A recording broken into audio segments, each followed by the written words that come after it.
親愛巴父，多謝你，我哋嚟到你面前，又係求嘅就係你嘅聖靈嘅光照，讓我哋所領受嘅都係從你而嚟，願你得着應得嘅榮耀，亦都幫助我哋喺當中講嘅講得清楚，聽嘅聽得明白，而係個人咧得到領受。我哋將以下嘅時間嚟到交託奉耶穌基督嘅名求，阿門。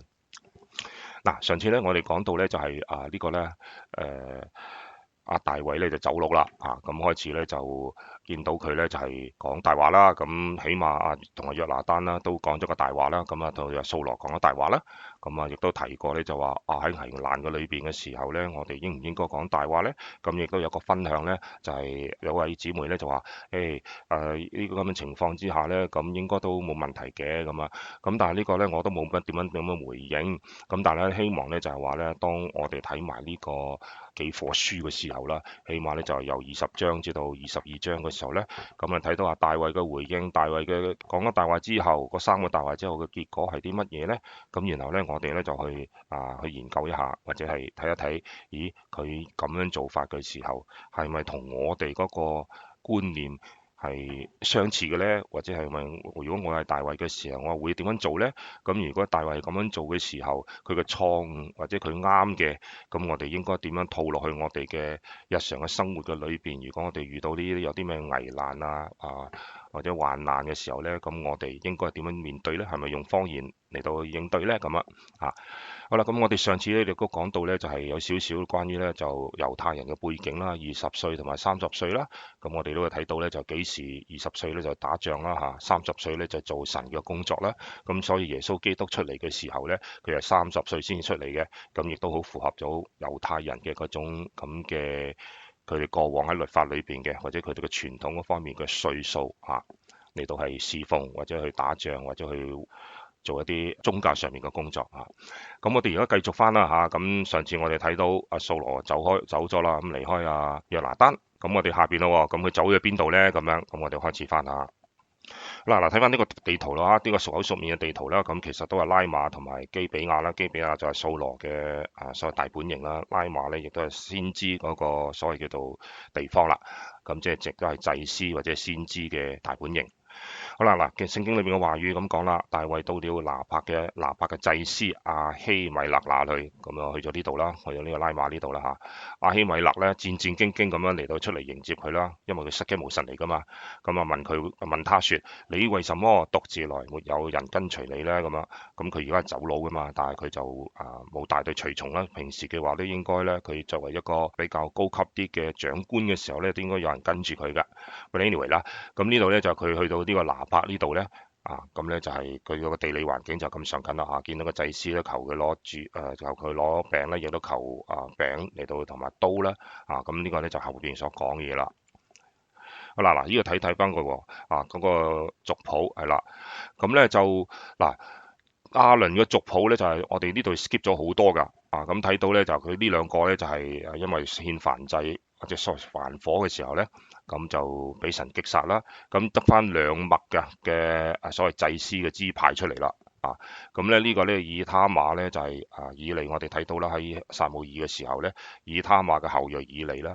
咁咧呢度咧我哋亦都喺前邊咧你有講過呢個呢班祭司咧一代代咁落嚟嘅時候咧，而家咧就嚟到呢一代啦，呢一代咧就係亞希米勒咁掃羅嘅時候，好啦，咁到最尾嘅時候咧，或者喺呢度嘅撒母耳記上最尾嘅時候咧就亞比亞他啦，記住呢2代嘅人咁咧我哋睇到咧就係點樣神嘅意思咧，就係由呢度呢一紮祭司咧就轉移到去呢個叫做撒督以利亞撒嘅後裔嘅撒督咧嚟到做以色列人嘅祭司咁呢個咧亦都應驗咗咧，就係神係要點樣嚟到懲罰以利嘅後裔呢個咧我哋都使上嗰幾次都已經講咗噶啦。好啦，記住呢2件啫，淨係記住呢2件。咁同埋呢個咧，將來咧就係祭司咧就由呢一族咧就轉咗落嚟咧，在族裏邊。好啦，大衛回答祭司亞希米勒說：王吩咐我一件事，說我差遣你委託你的這件事，不要使人知道。咁即係講咧，我哋有個秘密任務，故此我已派定少年人在某處等候我。即係講大話啦好啦，呢度我睇到啲陳設餅啦。現在你手下有什麼？求你給我5個餅或者係別樣的食物，佢哋要食物啦，因為佢走佬嘅時候乜都冇帶啊嘛。咁祭司對大衛說：我手下沒有尋常嘅餅，只有聖餅。若少年人沒有親近婦人，才可以給。咁呢啲餅呢，呢個聖餅嚟嘅，所以呢就有啲限制喺度啦。咁就係有咁嘅條件啦。我乜都冇啊，淨係得聖餅，咁唯有聖餅俾你啦。咁大衛對祭司說：實在有3日我沒有親近婦人，我出來嘅時候呢，雖是尋常行路少年人的器皿，還是潔淨的，何況今日不更是潔淨嗎？咁即係佢需要1日嘅啫，咁我已經夠晒3日啦，咁所以更加潔淨啦，咁所以我都可以食嗰啲餅嘅。咁呢就祭司就拿聖餅給他，因為在那裏沒有別的餅，只有更換新餅嘅時候呢，咁啲舊嘅餅呢就變咗要冇用啦。咁從耶和華面前切下來的陳設餅，呢啲餅呢攞嚟供奉所謂耶和華嘅聖餅呢。咁呢度我哋俾個名叫做陳設餅。當日有掃羅的一個臣子留在耶和華面前，他名叫多益，是以東人，作掃羅的司牧長。咁俾個官職俾佢啦。究竟司牧長做乜嘢呢？咁唔需要探究嘅，咁就係你要知道呢，掃羅唔知點解派咗佢嚟呢個地方，咁佢係以東人嚟嘅，呢個人叫多益。咁大衛問亞希米勒說：你手下有槍有刀沒有？有餅啦，咁有冇啲武器嘅嘢啦？因為王嘅事甚急，連刀劍器械我都沒有帶，我乜都冇帶啊。咁祭司講乜嘢啊？你在以拉谷殺非利士人哥利亞的那刀在這裏，裹在布中，放在以弗得後邊，你要就可以拿去。除此之外，再沒有別的。因為佢嗰度實際上邊呢，佢祭司嚟嘅啫嘛，祭司唔係所謂叫兵工廠或者軍營啦，所以冇刀呀。咁但係唯一有一把呢，就係你俾即係作為戰利品呢，嚟到獻俾耶和華嘅嗰把劍，嗰個就係非利士人哥利亞嗰把劍。大衛說：這刀沒有可比的，求你給我。問下祭司攞翻把刀啦。祭司俾大衛啲乜嘢啦？餅刀同埋求問神啦。但係求問神呢度呢，我哋就陣間呢有多少時間呢嚟到係研究一下，究竟佢求問神啲乜嘢，或者有冇求問神，或者用咩方法嚟求問神。那日大衛起來躲避掃羅，逃到迦得王亞吉那裏。咁唔知點解會走咗去即係佢個死敵嗰度咧，非利士人嗰度嗰個亞吉啦，叫迦得嘅地方啦，亞吉嗰度，亞吉係嗰個頭啦，嗰個地方嗰個城嗰個頭啦。咁佢喺呢度立拍喺個祭司嗰度走咗落嚟呢度。亞吉嘅臣僕咧對亞吉説：這不是以色列王大衛嗎？佢未係王，不過呢，佢就似乎呢就有機會作王啦嚇。那裏嘅婦女跳舞唱和，不是指着他説掃羅殺死千千，大衛殺死萬萬嗎？係咪呢個人啊？大衛將這話放在心裏，甚懼怕。迦得王亞吉就在眾人面前呢改變咗尋常嘅舉動呢，在他們手下假裝瘋癲，在城門嘅門扇上胡寫亂畫，使唾液留在鬍子上，扮癲啦嚇。亞吉對臣僕說：你們看，這是瘋子，為什麼帶他到我這裏來呢？我豈缺少瘋子？你們帶這人來在我面前瘋癲嗎？這人豈可進我的家呢？扮瘋啦，扮黐線佬，叉開少少啦，就因為走難嘅時候呢，就去到一個亞吉嘅地方啦。嗰度呢，佢要扮癲佬啦。嗰時佢寫咗個詩篇叫做34篇，呢希望呢就係能夠讀得到34篇啦。但係時間關係呢，我可能睇讀定唔讀啦。但係呢，佢嗰個詩篇34篇喺當時佢寫嘅時候呢，咁我哋有啲咩可以睇到大衛嗰當時嘅心情係點呢？好啦，詩篇34篇裏邊呢，就係講呢，就係神呢。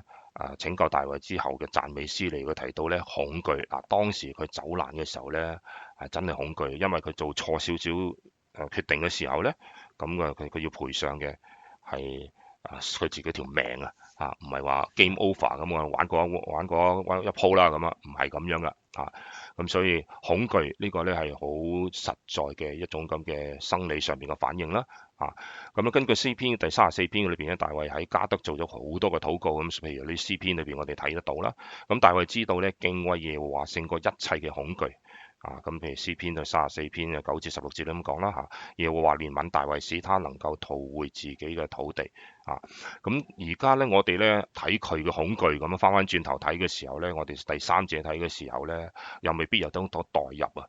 咁而且我哋咧有陣時我哋睇詩篇嘅時候咧，咪由頭讀到尾，但係咧你唔知道佢個背景嘅時候咧，咁我哋咧都覺得好似水過鴨背咁啊，就唔得好感受到咧嗰篇詩篇點解咩環境之下咧嚟到係大衛寫嘅咧。咁而家我哋睇到大衛咧，而家係走難嘅時候，去到嗰個亞吉嘅時候扮癲佬嘅時候，佢個心情係乜嘢嘅時候咧？你再讀呢個詩篇34篇嘅時候咧，咁啊有一個好好嘅感受，或者起碼都有少少代入感啦。好啦，喺詩篇第34篇第12、13節嗰邊咧，我哋勾少少出嚟有何人喜好存活咧？愛慕長壽，得享美福，就要禁止舌頭不出惡言，嘴唇不說詭詐的話。記住呢句説話嚇，點解佢會講呢句説話？咁耶和華救贖他僕人嘅靈魂啦，凡投靠他的必不至於定罪啊！咁呢度呢，我哋記住呢兩句説話就係34篇嘅裏邊呢，我哋陣間再攞出嚟研究下噶。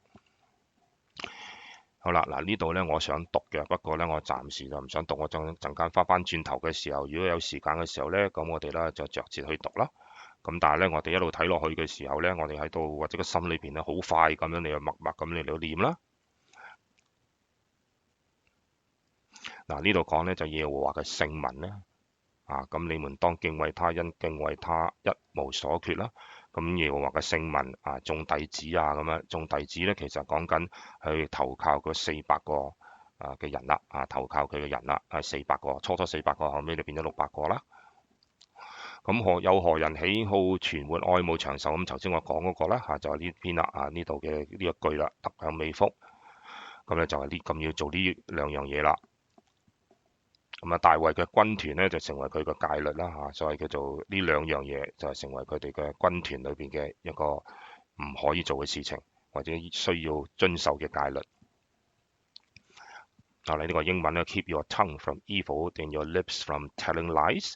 Turn from evil and do good. Seek peace and pursue it. 用一個言語咧嚟到係突出呢句話多重嘅意思。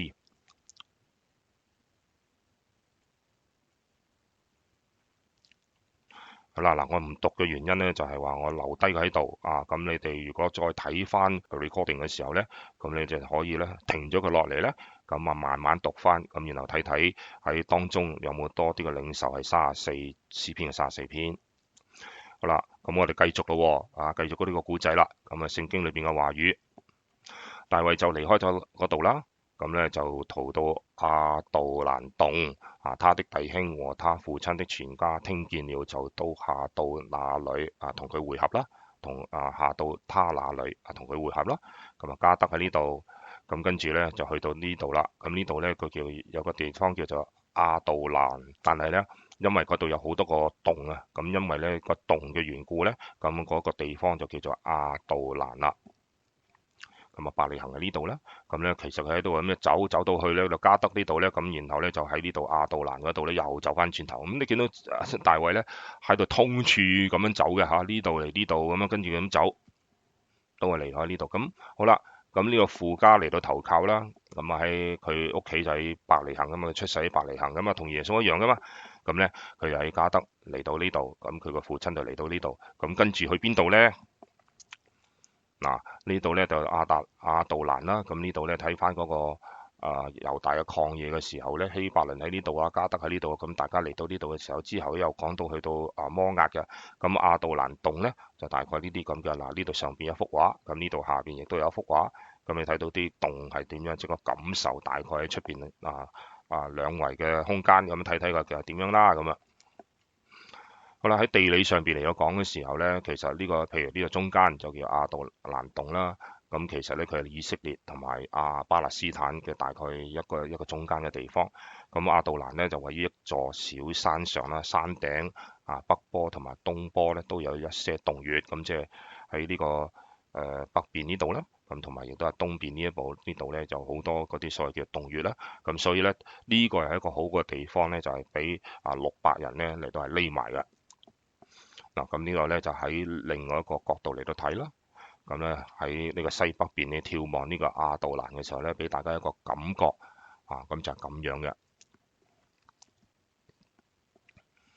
好啦，有啲圖片啦，咁究竟睇睇呢張咧就係呢個窿喺呢度咁原來咧捐入去，咁呢度有個近啲嘅景啦近啲嘅景啦呢度咧綠啲嘅啲草，咁呢度有啲窿咁捐入去啦。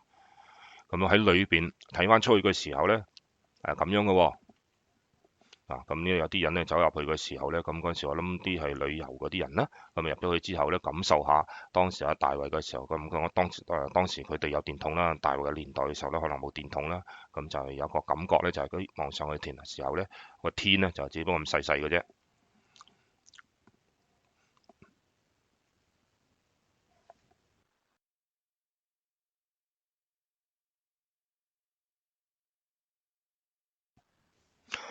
呢度咧就係站在亞杜蘭另一個洞口嘅時候向東眺望咧就見到咁樣啦。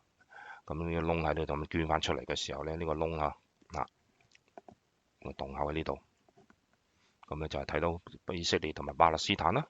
咁其實就分開，即係呢個洞呢個位咧就係兩個巴勒斯坦同埋以色列嘅交界。咁呢個咧就圖畫咧就譬如大衛咁走入去嘅時候咧，咁捐入去。咁呢度咧有啲佢嘅跟從嗰啲咧，就咁大家喺出邊咧就睇水或者望望走出嚟唞氣咁好啦，聖經嘅話語凡受軍逼的、欠債的、心裏苦惱的，都聚集到大衛那裏，大衛就作他們的頭目。頭目嘅意思就係佢嘅作為佢哋嘅領袖啦。跟隨佢嘅約有400人。咁其實佢掛住一路咁走路，亦都要掛住佢哋要照顧住作為佢哋嗰個領袖嘅時候，嗰個壓力都其實都幾大㗎咁所以咧就係神咧就用呢個咁嘅方法咧嚟到喺中間嚟到係將大衛咧培養成一個將來嘅領袖亦都係牧羊人，亦都係將來嘅佢個王國或者佢個將來嘅皇位咯。記住400人首先。好啦，喺詩篇16篇嗰邊講啲乜嘢咧？就啱啱喺呢段時間咧佢寫啦咁我亦都唔讀出嚟啦。但我都想留低喺個 slide 嗰度咧，咁咧就可以咧就係大家可以欣賞一下，唔需要抄聖經啦咁世上嘅聖民咧呢度講到咧就係呢度400個咧投靠佢嘅人啦。咁呢度咧就如果你有呢個背景嘅時候咧，咁你就知道佢講乜嘢啦。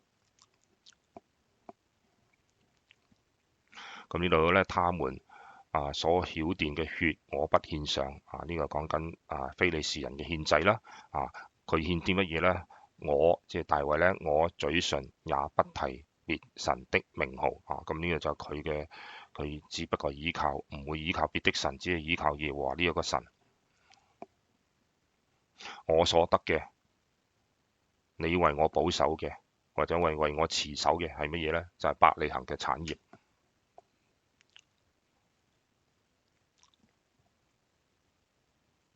好啦，翻返去聖經大衛從邊度哪裏而家佢哋喺亞杜蘭嘛，所謂亞杜蘭嘛，往摩押嘅米斯巴咁嚟呢邊啦。摩押咧就係羅德嘅後裔啦咁咧就呢個米斯巴嘅意思其實叫做守望塔。大衛從那裏往摩押嘅米斯巴去，對摩押王說：求你容我父母搬來，住在你們這裏，等我知道神要為我怎樣行，即係要求問神嘅旨意。我而家喺亞杜蘭，咁我而家咧就將我嘅父母拎去摩押王嗰度。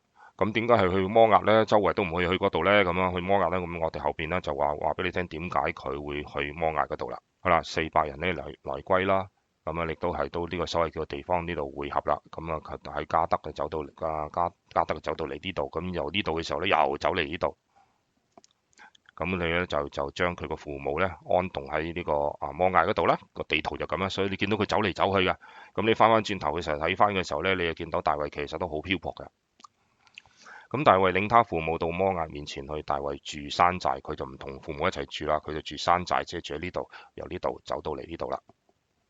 咁大衛住山寨多少日子，他父母也住摩押王那裏多少日子。咁咧摩押呢度咧，父母喺呢度住，佢就住喺呢度。咁佢唔同父母一齊住咁結果又帶亞杜蘭嗰度咧，就走到嚟呢度啦。咁所謂山寨咧，英文叫 stronghold 啦。咁其實呢個係咪山寨，係咪一個呢個地方嘅名呢？咁啊唔知道啊。咁可能呢，佢安咗個名叫嗰個名意思就叫做山寨嘅意思啊。好啦，先知加德對大衛說：嗱，呢度咧提到呢個先知叫做加德啊，咁所以喺大衛嘅王朝嘅裏邊，或者大衛佢嘅生平嘅裏邊呢，有兩個先知喺聖經提過，一個叫加德，一個咧叫做將來叫做拿單啊。咁先知加德對大衛說：你不要住在山寨，要往猶大地去。大衛就離開那裏，進入哈列嘅樹林。呢個加德呢，我喺呢度呢就講少少啦，不過唔讀出嚟啦，因為我後邊有一張 slide 呢係專講加德嘅。咁喺呢度呢，我提一提翻，就係話喺呢個撒母耳記上裏邊呢，好似咧呢度呢係特別提到加德，係啦，呢度呢就係講佢呢就係由山寨就去到呢度哈列呢度啦。呢度呢，我哋喺22章1至5節嗰度呢，我哋即係其實呢就睇到呢，就喺呢度頭先呢個位啦嚇。so far 講到嘅就係1到5節呢度一路我哋頭先所講嘅，究竟我哋有啲乜嘢可以喺當中嚟到就住呢5節嚟到去學習呢？咁樣？我哋又以一篇詩篇嚟到睇到大衛當時嘅心情，我哋都知道啦。咁亦都知道呢，就係話呢度喺呢個憂鬱嘅裏邊係點樣同埋點樣走出嚟呢？咁啊？咁咧大衛嗰個例子係點樣？咁頭先我講過啦咁就住呢5節嗰邊，我哋學到啲乜嘢呢？咁我哋稍微擺少少時間落去啦。好啦，雖然聖經裏面稱讚大衛咧合神心意噶啦，咁但係大衛唔係一個無罪嘅人啦，咁就同我哋冇咁大分別噶咁聖經咧從來都唔會遮蓋佢嘅罪嘅，而係僅表揚佢嘅功績。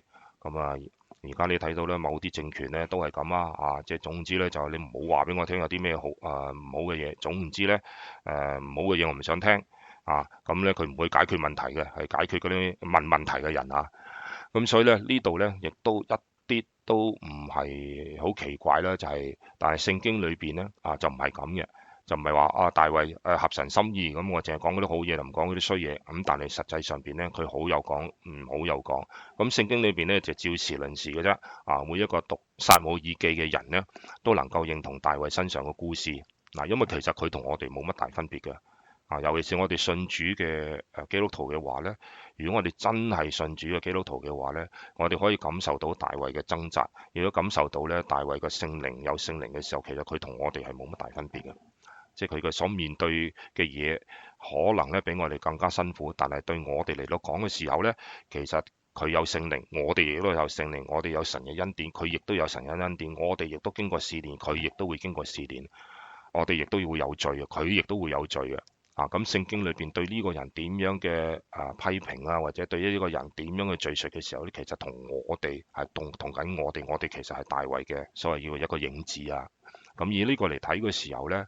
咁其實我哋喺當中會學到好多嘢，同埋佢面對個困難嘅時候，佢點樣去面對嘅時候呢？咁對我哋嚟講，亦都係一個好好嘅叫做榜樣。好啦，大衛咧跌到人生嘅最低點嘅時候啦，佢同埋約拿單咧用詭計嚟去欺騙掃羅啦。咁當時講大話 O 唔 OK 呢？咁呢個又亦都係一個討論嘅餘地啦。講佢咧喺伯利恆獻祭，而其實咧大衛就去咗田野裏邊躲避。佢對掃羅講大話啦，咁佢希望睇睇咧，掃羅係咪真嘅係想殺佢咁？我自己個人咧覺得係無可厚非嘅，咁但係你始終都係犯咗神嘅戒律啊嘛，就係話你真係講大話啊嘛。我哋呢度如果睇到神嘅時間性啦，就乜嘢咧？咁大衛知道咧佢會被拯救。因為你睇到詩篇佢上裏邊嘅時候，佢對神都仍然好有信心啦，因為佢相信神咁，所以佢相信神會拯救佢。佢亦都知道神會救佢脫離呢個加德王個亞吉嗰度。咁究竟佢扮白痴或者扮癲嘅話咧，咁有冇分別咧？咁佢唔扮癲嘅話咧，佢會唔會脫離到加德王亞吉咧？咁事實就話佢係扮咗痴啦即係可能神當時俾佢一個OK 嗱，你扮白痴啦，咁就得甩㗎啦，咁處理啦，咁。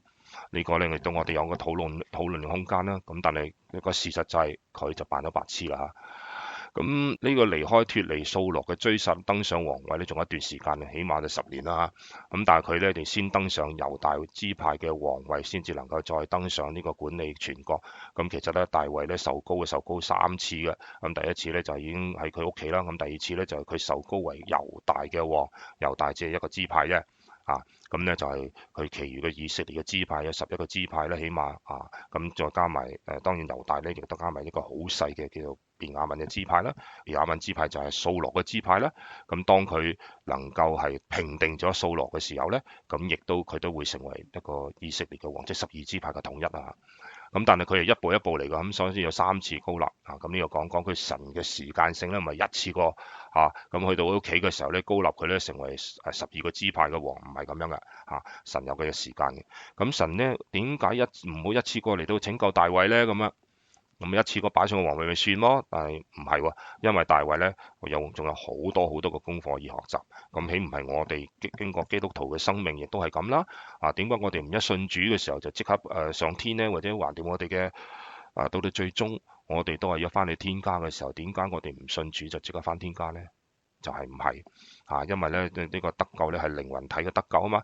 咁啊靈咧就當你信主嘅時候咧，你個靈咧就即時得救啦嘛。咁呢個魂咧係需要一個叫做成聖嘅過程嘅。咁呢個成聖嘅過程咧就係我哋要學習。到身體嘅得數係幾時咧？當耶穌基督翻嚟嘅時候，咁我哋就得到呢個經過死亡或者耶穌基督第二次被提翻嚟嘅時候被提嘅時候咧，咁我哋所得到嘅就係身體嘅上面救贖。所以耶穌基督翻嚟嘅時候一定要翻嚟嘅。如果唔係咧，我哋就半天吊噶啦。因為而家得到靈嘅救贖咁得到魂嘅樹泥救贖啦因為呢個經過呢個過程咁，但係到頭嚟佢唔翻嚟嘅時候咧，我哋嘅身體得唔到救贖。咁 anyway， 神嗰個救贖就係靈魂體嘅救贖，一個完全嘅救贖。呢個成聖嘅過程咧，大衛做啲乜嘢？神要鍛鍊佢咧個性格啦，要佢經歷好多嘅試煉啦。咁同我哋有冇分別啊？冇乜分別嘅試探以至到佢能夠咧成為合神心意嘅人嚟到統治以色列。好啦，我哋神未必俾我哋有一個統治以色列嘅，或者統治Mississauga 或者統治加拿大咁。雖然而家加拿大搞到好立亂咁，你都想去幫手㗎嚇。如果求其揾一個上去做 Prime Minister 嘅話咧，都應該好過而家呢個嘅。不過神唔係咁樣神要你做嘅就係要你傳福音或者你做做牧師或者你做教導嘅工作或者你只不過係做一啲平時做開嘅嘢，咁一個唔覺意咁撞到喺巴士又好邊度都好撞到一個人咁你成世人可能淨係為呢一個人傳福音。咁呢個責任完成之後呢，咁淨係完成呢個責任嘅時候呢，咁當然有神嘅時間啦。佢唔會話你信咗主之後第一日咁你完成責任咁第二日你可以翻屋企，又唔係咁嘅。咁你可能咧等到30年之後你要傳福音俾呢個人你成世人神就係 assign 咗呢個工作俾你嘅時候呢，咁你就可能就係呢30年之後傳福音俾呢個人嘅時候，咁你就可以翻屋企啦。咁類似咁樣啦。咁所以神嗰個時間性係對每一個人咧係一個叫做 custom made 嘅 training syllabus 俾你啦。等你能夠完成神嘅工作嘅時候咧，咁得到獎賞或者係咁樣可以翻到去永恆嘅天家。咁所以正如我所講啦，就係做神嘅工作係冇得退休㗎嚇。好啦，我哋睇得到1至2節嗰度，我哋睇到啲乜嘢咧？咁咧就係喺加德嗰度咧，去到亞杜蘭洞嘅時候咧，我哋睇到啲乜嘢咧？咁加德王亞吉咧將大衛咧趕到去加德啦將大衛趕出到加德啦。佢咧就去到咧就以拉啦。係大衛戰勝哥利亞嘅地方啦，離距離咧加德大概10里咁上近啦，離大衛嘅家鄉伯利恆大概15里。其實嚟嚟去去嗰啲走嚟走去咧都係當時當然冇車啦，咁都係嗰笪地方10零里啦。咁去遠啲嘅咧就去摩押呢度遠少少咯。咁現在大衛起碼咧唔喺住喺敵人嘅領域裏邊啦，佢走咗去哥利亞嗰個死敵嘅地方。咁後尾就嚟到呢個起碼走咗出嚟啦。咁呢個去咗呢個亞杜蘭洞啦。咁喺以拉嘅山高裏邊有好多洞穴啦。咁就佢所謂叫做亞杜蘭洞，就係因為好多洞穴，所以呢個名呢個以拉呢個山高呢個名就改咗個名亞杜蘭啦。喺呢度咧，呢個洞咧可能咧係最大噶啦。呢個叫做亞杜蘭洞咧喺以拉嘅地方，呢個亞杜蘭洞可能係最大啦，所以咧取名咧就叫做亞杜蘭洞。咁亞杜蘭咧係呢個地方城嘅名字，因為有呢個咁嘅洞啦，咁所以咧就變咗個名，就因為呢個咁嘅洞咧就變成叫做亞杜蘭啦。嚇。咁咧大概容納到400人啦，起碼都就容納到阿大衛嗰跟隨佢嗰400個人啦。好啦，咁大衛嘅跟隨者咧，講少少關於佢嗰啲人啦，嗰啲人頭先咧就講咧就係、都唔係話風調雨順嗰啲人咧嚟跟隨大衛噶，咁有好多背景啦嚇。咁當大衛走投無路嘅時候咧，帶領400個勇士嚟到，神咧亦都帶領咗400個勇士嚟到去同佢喺埋一齊喺亞杜蘭呢個洞裏邊咧，大家喺埋一齊啦。咁樣咩條件嘅人啦，凡軍逼嘅、欠債嘅、心裏邊苦惱嘅咁都去到神嗰，即係神咧亦都係帶領佢哋去到大衛嗰度啊。咁呢400人咧，好快就變成咗600人啦。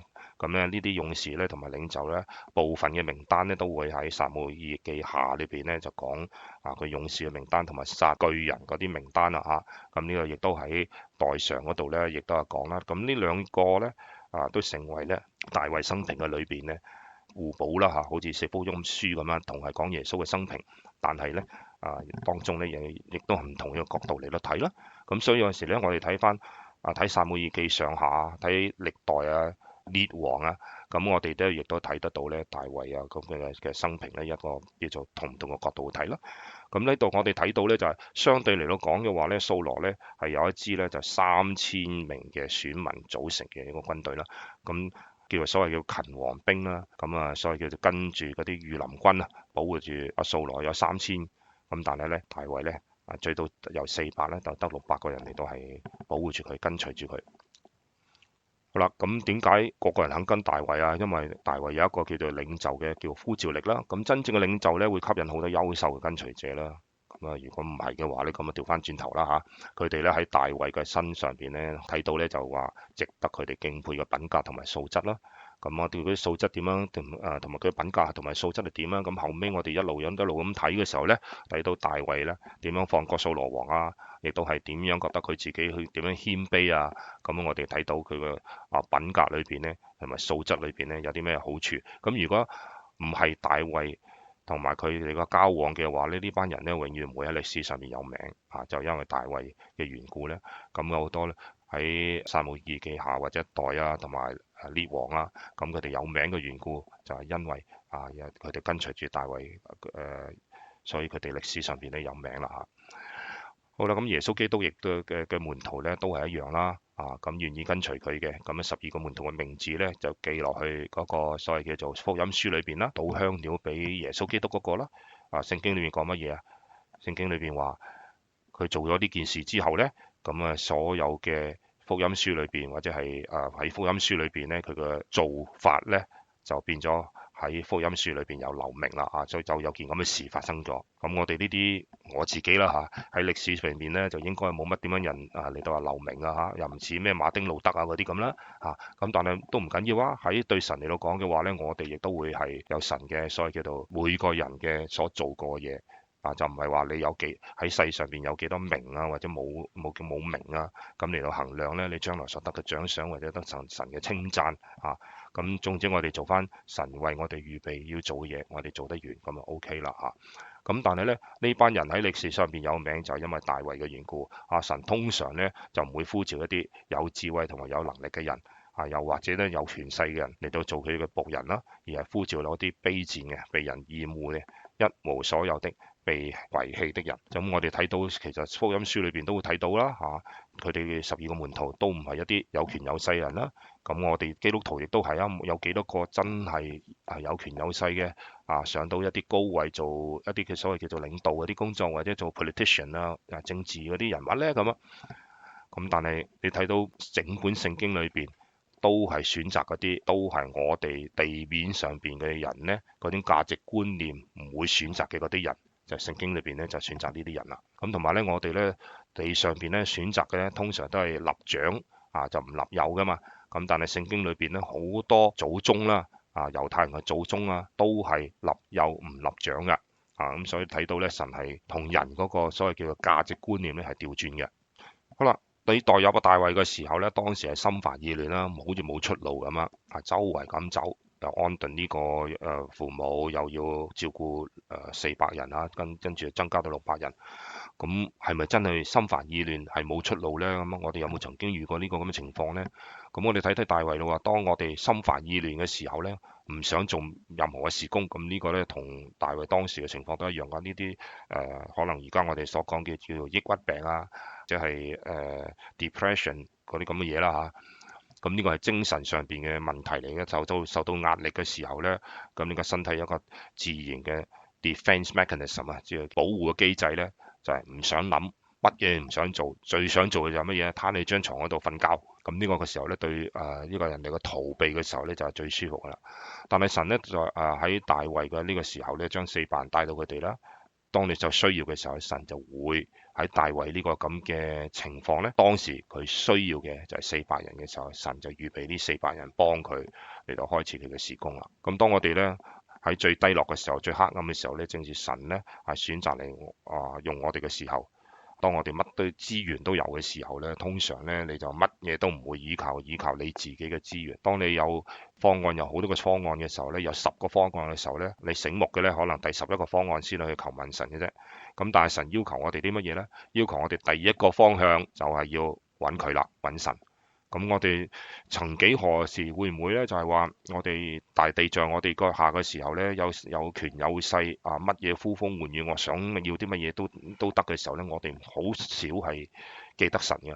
咁但係都可能咧，我哋有些少叫做神嘅聖靈嘅催逼嘅時候咧，或者提醒嘅時候咧，咁我哋解決個方案咁可能咧都有神嘅份嘅。咁但係神我要求我哋啲乜嘢咧？凡事都要第一樣嘢就去求問佢啦啊！咁因為神知道咧，當我哋咧係最軟弱嘅時候咧，就係最需要依靠佢嘅時候咧，所以我哋嘅事工咧會係最有力量。因為點解我哋嘅事工最有力量啊？就係因為我哋要依靠神。尤其是我哋睇到聖經裏面神都話啦，耶穌基督都話咧，你離開我做不到啲乜嘢啦。咁我哋都如果唔靠神嘅力量嘅時候，我哋乜嘢都做唔到。咁所以咧，我哋要睇到，當我哋心煩意亂嘅時候咧，冇出路嘅時候咧。第一樣嘢要做嘅，唔係揾你嗰啲咁嘅 solution 你個方案嘅嘢。第一樣嘢就係揾神。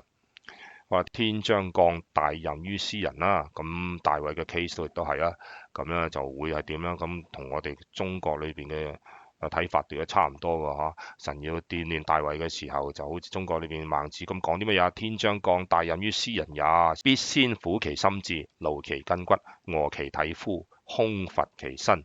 咁其實咧就係同神嘅睇法都一樣嘅喎。咁我哋中國嘅孟子呢啲咁嘅先賢咁樣，佢哋所有嘅睇法同聖經裏邊神用對大衛嘅睇法，亦都係差唔多噶啦。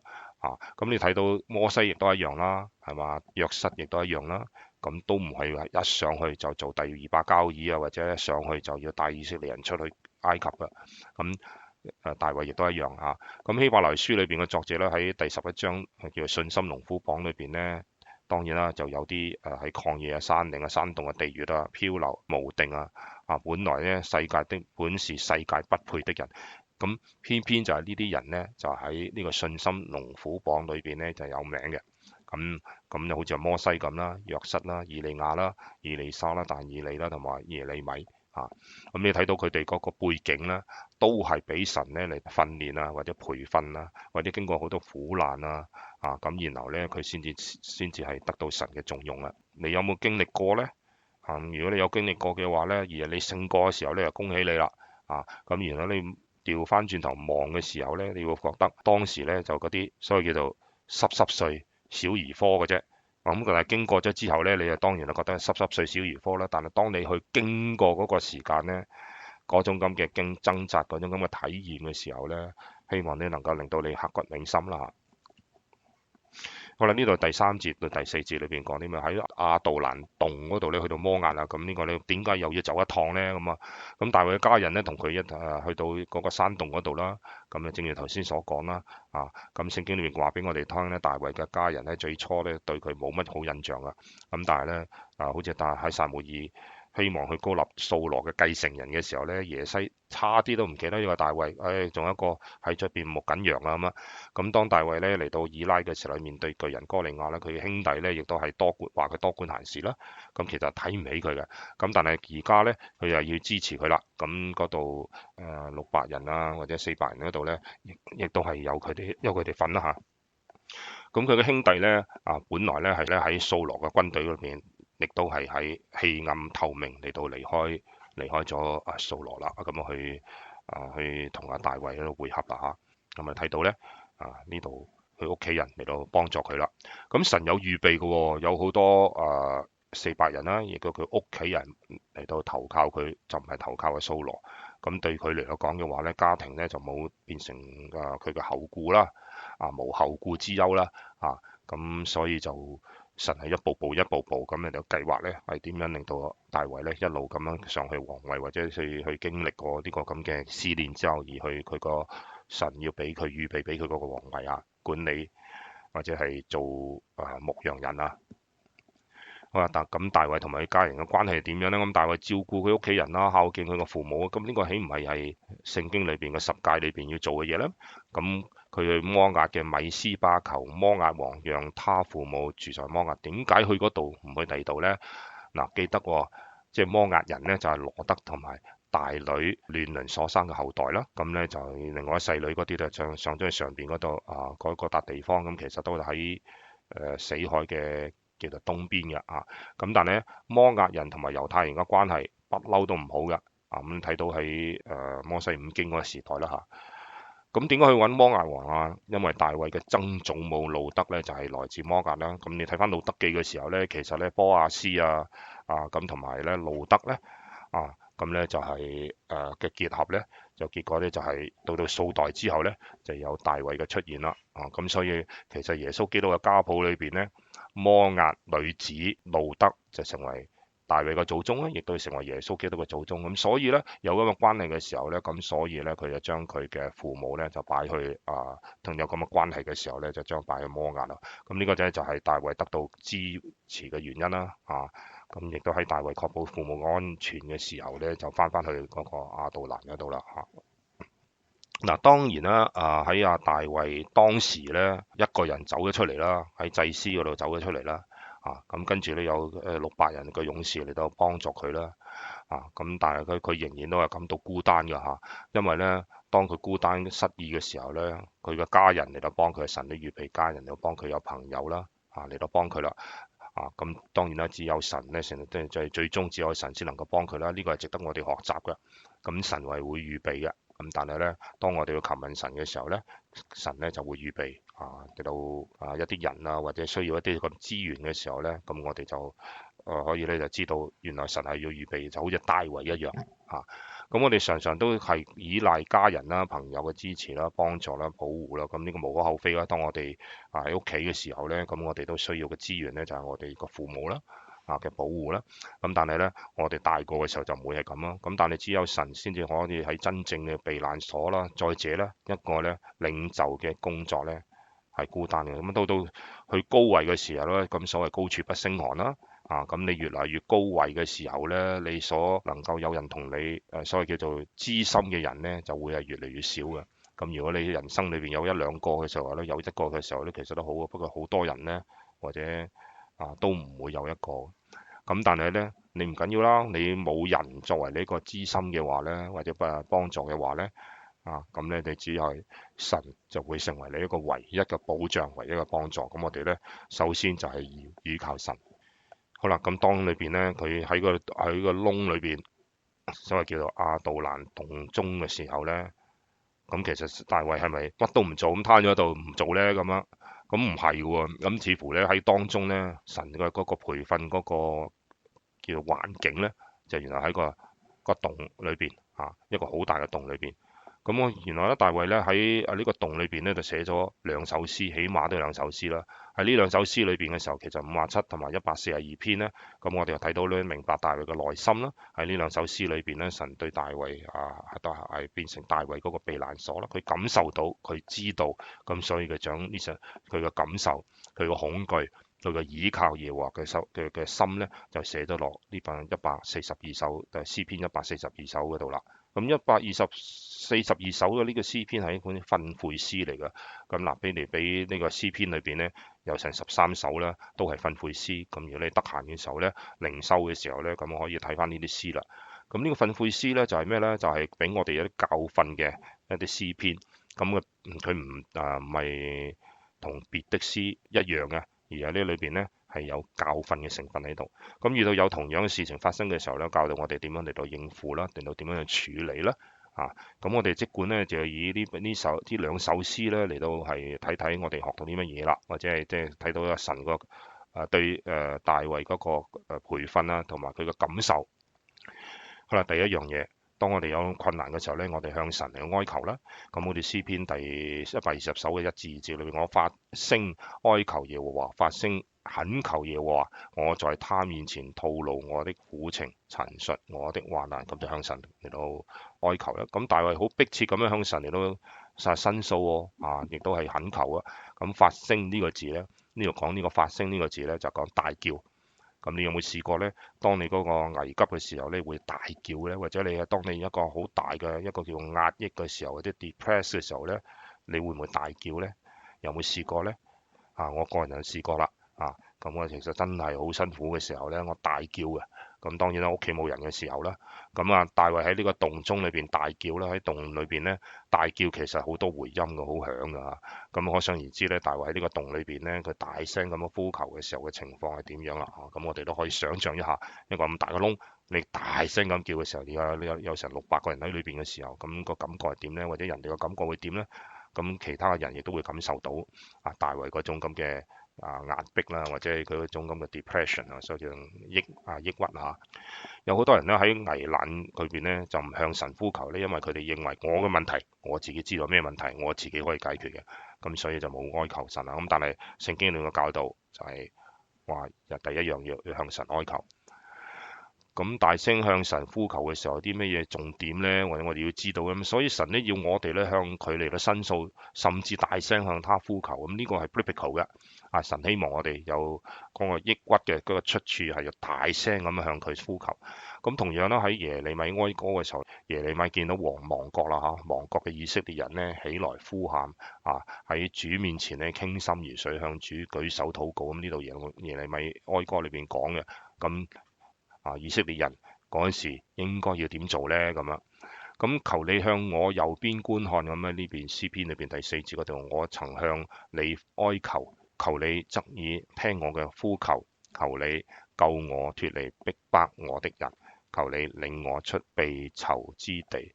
咁你呼求神啲乜嘢呢？咁呢度就佢講嘅內容啦咁如果你還未向神大聲去呼求過嘅話呢，咁可能因為你認為呢，你仲可以靠你自己呢嚟到係解決問題，而係唔需要神咁所以你哋要檢討下自己，究竟你上一次係幾時向神嚟到呼求呢？或者你從來都冇向神呼求呢？或者你都冇諗過需要向神呼求，我自己都掂呢？咁呢個你自己要檢討一下啦。好啦，第二樣嘢喺詩篇裏邊咧，第3節142篇嘅第3節裏面講乜嘢呢？要承認我哋嘅軟弱。咁個內容係講咩？我嘅靈在我裏面發昏嘅時候，即係我哋個靈咧發昏，即係其實係 depress 啦，即係抑鬱嘅時候咧，你知道我的道路，其實唔係你自己喺度發癲喎，而係神知道你喺度發癲。咁發昏咧，其實喺即係呢度有講軟弱啦，喺聖經唔同嘅翻譯本裏邊，咁所以咧喺希伯來原文嘅時候咧，發昏或者係抑鬱或者係軟弱，都係同一個字裏邊嘅或者翻譯嘅時候咧，包含唔到咁多個意思嘅時候咧，咁所以咧我哋喺睇翻其他翻譯本嘅時候咧，我哋有兩個可能好近似嘅意思，但係唔同嘅，我哋喺呢個中文嘅語言裏邊咧，唔同嘅理解嚇。不過唔緊要啦，咁我哋咧就發昏就係我哋而家所比較貼切啲咧就係抑鬱啦。呢個字嘅意思係大衛已經筋疲力盡，咁幾時你會抑鬱啊？當你冇力去反抗嘅時候咧，你個身體嗰個所謂叫做 defense mechanism 就係嗰個防衛嘅機制嘅時候，就要你 shut down。咁所以你當嗰個時候咧，你就會筋疲力倦啊，係唔一定係。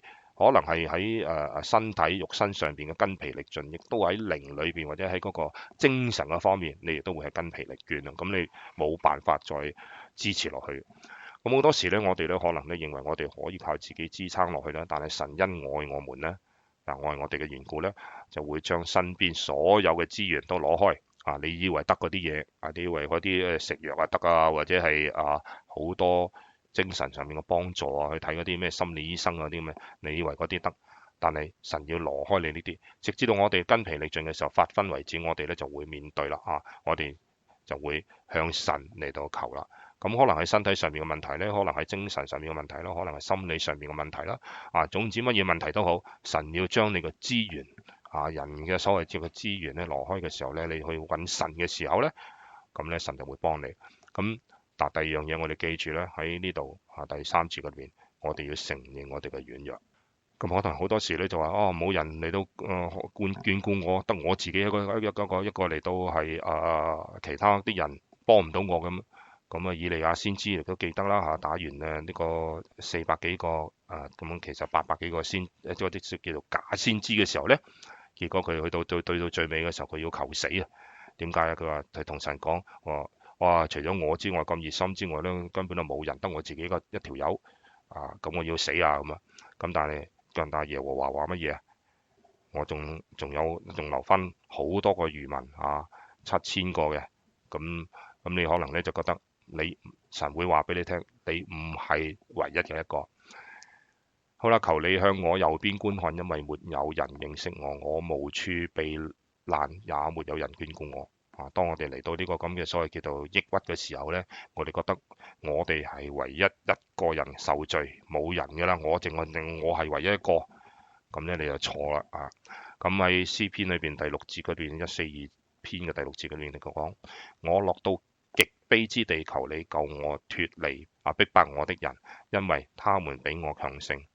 咁你到底嘅時候咧，你覺得個個人都踩住你嘅。咁大衛已經認輸啦，咁佢就發昏啦即係叫做發癲啦，同埋抑鬱啦、孤立啦，甚至到已經認命啦。但係佢係將來嘅王喎，將來以色列嘅王，亦都係神應許佢係以色列人嘅王喎。咁我哋亦都係啊，將來我哋要做王噶嘛。我哋係將來喺1000年嘅裏邊嘅時候咧，同耶穌基督一重作王咧，係1000年噶嘛。咁我哋其實係王儲嚟噶喎。咁我哋會唔會又好似而家你面對呢啲咁嘅問題嘅時候淨係得我一個人去對抗住撒旦得我一個人成個教會都係對抗住我，好似我淨係一條友同嗰啲咁嘅惡魔或者邪靈爭戰，其實唔係咁樣，神係幫緊你。咁亦都有陣時覺得我係邊個啊？就何必揀我去做呢啲咁嘅嘢啊咁但係唔係，神係揀你嘅時候咧，佢已經係預備好晒俾你，咁亦都唔係到最低潮嘅時候，咁神先至有能力，佢嘅能力先至能夠做到係最完全嘅咁當你就覺得仲有少少力嘅時候咧，神嘅能力都唔會發揮得淋漓盡致咁當我哋知道最低嘅時候，我哋要知道，唔係話我哋個反應唔應該就係我哋覺得我哋而家嘅光景係乜嘢，我哋要記得咧就係我哋將來個光景係乜嘢，所以我哋而家活着嘅我哋係以一個王嘅身份嚟到活着。咁你話我而家都未係王，但係我哋如果活着嘅時候係為咗我哋將來嚟到係活噶嘛。我哋嘅將來係王嘅身份嘅時候，我哋就當我自己哋個王嚟到我哋活着咁所以咧就我哋有咁嘅諗法嘅時候咧，好多時好多困難對你嚟講嘅時候咧，過咗去。咁咧，你會覺得係啲小兒科嚟嘅。咁當然啦，你嗰個靈喺嗰個狀態咧，或者當時嗰個靈命嗰個高低嘅情況底下咧，喺當時嚟講係好難過呢個咧神亦都知道嘅。好啦，睇第5節嗰度咧，要倚靠神啦。頭先我都提咗啦咁就係耶和華，我曾向你哀求，我說你是我嘅避難所，在活人之地，你是我的福分。咁大衛用嘅文法咧係現在式嘅。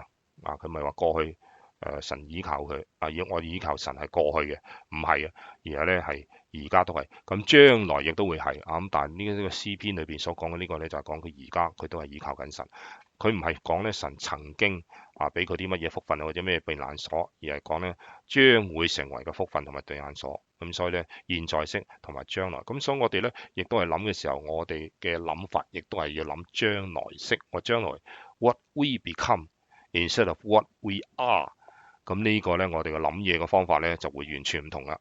What we become, not what we are。OK， 咁而係咧，神現在係佢個福分，係個避難所。好啦，咁喺別人嚟到睇嘅時候咧，呢個只不過係一個動語啦。咁但係喺大衛嚟到講嘅時候咧，係一個神聖嘅聖所，因為耶和華咧係佢個福分，係佢個福分咁呢個咧就係佢講，咁嚟到係成講就係佢個福分。咁所以我哋成日要諗嘅時候咧，就係諗我哋而家呢所處嘅所謂叫做可能啦，好似我都諗緊阿黎智英啦，佢喺監獄嘅時候，佢單獨地囚禁嘅時候咧，咁豈唔係嗰個？如果佢係真係依靠神嘅時候咧，嗰個地方就係成為佢同埋神嘅嗰個所謂叫做聖所，大家交通嘅地方。所以如果冇咗神嘅時候咧，你捱唔得幾多下叫做單獨囚禁啊！咁其實單獨囚禁咧，對人嚟到講係最大嘅懲罰，亦都係喺心理精神上面最大嘅一個咁嘅折磨啊！咁但係咧，我就即係個人啦，好欣賞咧黎智英咧，佢能夠而家活到而家咧，都仲未曾黐線啊！咁所以咧，呢個咧就係對於掃羅追殺大衛呢件事嚟到講嘅時候咧，咁大衛喺呢個洞穴裏邊咧，就成為佢一個倚靠神嘅所謂叫做聖所啦，同神嗰個關係個地方。咁呢個咧就係佢個所謂叫 physical 嘅環境啦。咁你知道我嘅道路啦，咁呢個其實咧呢個咧就睇到神咧就係呢個呢度嘅所講啦。你知道我嘅道路喺我嘅行嘅道路上邊咧，敵人為我暗設網羅啦。咁呢個亦都喺神嘅估計範圍之內啦。咁約伯記裏面講乜嘢？只要我往前行，他不在那裏；往後退，也不能見他。他在左邊行事，我卻不能看見；在右邊隱藏，我也不能見他。然而他知道我所行的路，他試煉我的日之後，我必如精金。好啦，對我嚟講嘅時候呢，喺呢個咁嘅環境呢，我乜嘢都睇唔到啊，似乎我睇唔到神咁但係呢，呢度唔係喎，原來神係睇住你嘅。所以我哋有陣時呢，我哋嘅個別嘅所謂叫做主觀嘅感覺，唔係一個事實嚟嘅。我哋咧要用一個視為信心嘅眼咧嚟到睇嘅時候咧，唔係憑感覺，而係憑住信心嚟相信咧，係神係睇住你，唔係你而家感覺唔係一個真正嘅事實嚟嘅咁希望你聽得明我講，我都聽得明我講乜嘢啦。好啦，呢度我哋必須向神嚟呼求依靠佢咧，因為神係全能嘅神啦，全知嘅神啦佢乜嘢都知。你覺得佢唔知我覺得我乜嘢感覺都冇嘅，咁但係神係喺度嘅佢知。佢亦都睇住你，咁神沒有立刻完全咧救贖大衛咧，因為咧係因為乜嘢啦？因為咧佢仲有好多功課咧，大衛仲要學嘅。咁嗱呢個度咧要相信神啦。第四樣嘢咧，我哋個咁心態要相信神啦。咁求你領我出嚟咧被囚之地咧，我好稱讚你的名，義人必環繞我，因為你是用厚恩待我。相信神係睇住你，唔係相信我嘅感覺。係相信神睇住你咁大衛求神救佢啦，唔係要求使到佢立刻嚟到登上呢個皇位喎。佢要求神要求嘅就係乜嘢咧？大衛要求咧就係神救佢。咁而係咧佢能夠咧被義人必環繞佢即係佢希望咧有人嚟咧有啲義人嚟到圍繞住佢。咁佢求嘅神救佢，唔係使到佢能夠脫離呢個痛苦，而係能夠咧稱讚神的名，高舉神的名。咁所以你知道神對你嗰個計劃，你而家所受嘅苦或者所受嘅壓力嗰個抑鬱咧，就係因為神係需要你去稱讚佢嘅名，同埋高舉佢嘅名。咁你相信神呢個咧，相信神啲乜嘢啊？你能夠稱讚神嘅名，能夠高舉神嘅名嘅時候咧，就證明你能夠係相信神啦。呢個幫助我哋咧進入去第詩篇嘅57篇啦。咁我哋睇睇啦。咁喺57篇呢兩篇裏邊咧，我哋第57篇我哋學到啲乜嘢咧？咁向神嚟到禱告啦。咁神求你憐憫我啦，憐憫我，因為我嘅心投靠你，我要投靠你，在你嘅翅膀嘅蔭下，等到你災害過去。咁咧呢個抑鬱嘅時候，你就向神嚟到禱告啦。咁當大衛禱告嘅時候咧，洞穴裏邊變成一個神聖嘅聖殿喎。咁所以我哋如果基督徒其實都係㗎當時咧佢話你嗰啲我哋如果我去敬拜神，你去邊度啊？咁初嘅時候咧就話去會幕去咁跟住咧有聖殿嘅時候去耶路撒冷嘅聖殿咁而家去邊度啊？而家唔需要㗎，而家你求其匿埋一個角落頭。或者你匿埋眼，或者唔匿埋眼都好啦。咁你求其咧就耳吟吟嘅時候咧，或者你喺心裏邊祈禱嘅時候咧，嗰個就成為你嘅聖殿啦。你嘅聖殿係隨時跟住你噶。咁喺嗰度咧就憑住信心咧，就可以喺至聖所基路伯嘅翅膀下邊，即係翅膀下邊咧嚟到找到庇護所。咁所以咧聖殿係一個叫做靈裏邊嘅，或者屬靈上邊嘅，或者靈裏邊嘅嗰個聖殿，而唔係一個真真正正一個叫做物質世界裏邊嗰個聖殿啊。以前舊約裏邊嗰個聖殿係物質嘅，而家我哋嗰個所謂叫至聖所根本都冇乜分至聖所噶啦，因為我哋一眯埋眼或者我哋一祈禱嘅時候，個至聖所就立即喺靈界裏邊嚟到出現啦。好啦，讚美神。咁啊，你142篇裏邊亦都睇到啦。咁但係佢講咧就係主啊，願你救贖我，好稱讚你的名。頭先所講咧，神都未曾救佢，佢就已經係讚美神啦。佢嗰時喺呢個咁嘅情況之下，喺個洞裏邊嘅時候咧，佢未曾甩爛嘅喎，所謂叫做咁，但係佢都已經係讚美神。好啦，咁詩篇57篇裏邊我哋講啲乜嘢咧？我哋勾少少出嚟啦嚇，嚟點佢嚟點樣嚟讚美神啦？我要求告至高嘅神，就是為我成全諸事嘅神啦。咁嘅神啊，我心堅定，我心堅定，我要唱詩，我要歌頌。咁呢個佢而家係喺度抑鬱嘅情況之下咧，佢作呢首詩嘅時候咧，佢嗰個信心咧就出翻嚟啦。佢個心堅定啦。我嘅靈啊，我當醒起，佢嘅靈亦都係要醒啦。琴瑟啊，佢用啲樂器啊，嚟到係叫啲樂器嚟到係幫手嚟到係讚美神。你們當醒起，我自己要極早醒起。主啊，我要在萬民之中稱謝你，在列邦中歌頌你，因為你嘅慈愛高及諸天，你的誠實達到穹蒼。咁呢個呢，其實就係讚美嘅時候嗰種嘅內容啦。好啦，最終嘅讚美嘅目的係乜嘢呢？其實都係將榮耀歸於神。好啦，當我哋讚美神嘅時候呢，我哋就唔再將注意力呢集中喺自己嘅身上邊啦，或者我個而家所面對嘅環境嘅處境裏邊啊，而係呢放喺一個唯一有能力幫助我嘅神嗰度。咁樣嘅話呢，我哋呢就可以擺脫呢個所謂叫憂鬱症啦。我哋呢個所謂叫做憂鬱症，而家現代嘅學名啦，就係而家大衛所遇到嘅嘢啊。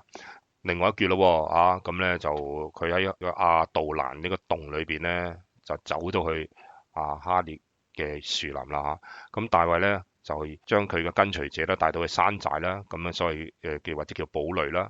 咁喺詩篇裏邊呢，我提到呢度好多學者都認為呢個亞杜蘭東南邊大概35里咁上緊嘅死海邊嘅，佢叫阿薩特啊，希伯來呢叫 Masuda 嘅咁嘅意思，就叫山寨或者堡壘咁嗰陣時可能咧都冇乜名嘅，咁但係咧就因為大衛去到嗰度叫嗰度叫山寨，咁希伯來名叫做 Masuda，咁所以咧就叫咁就叫嗰個地方叫做山寨啦。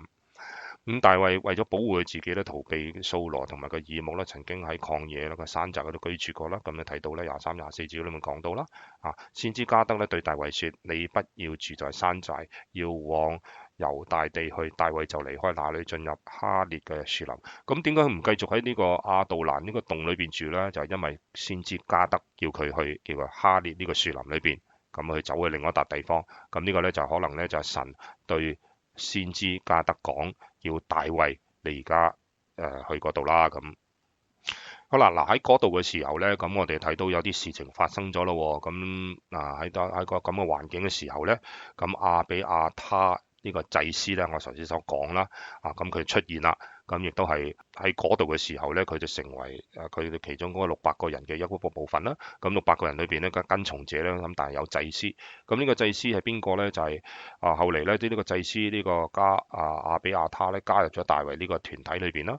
佢亦都係逃脫咗掃羅喺拿伯對祭司嘅裏邊嘅屠殺嘅裏邊呢，佢死即係殺咗成家人嘅裏邊呢，其中一個。只係佢一個能夠逃脫嘅啫。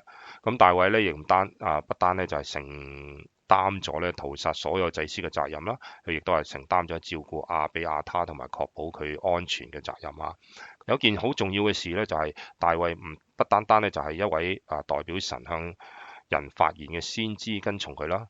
有一位叫做先知嚟到跟從佢，亦都有一位代表人向神獻祭嘅祭司嚟到跟從佢。陣間呢度有一個祭司，呢個祭司咧就向神嚟到獻祭嘅。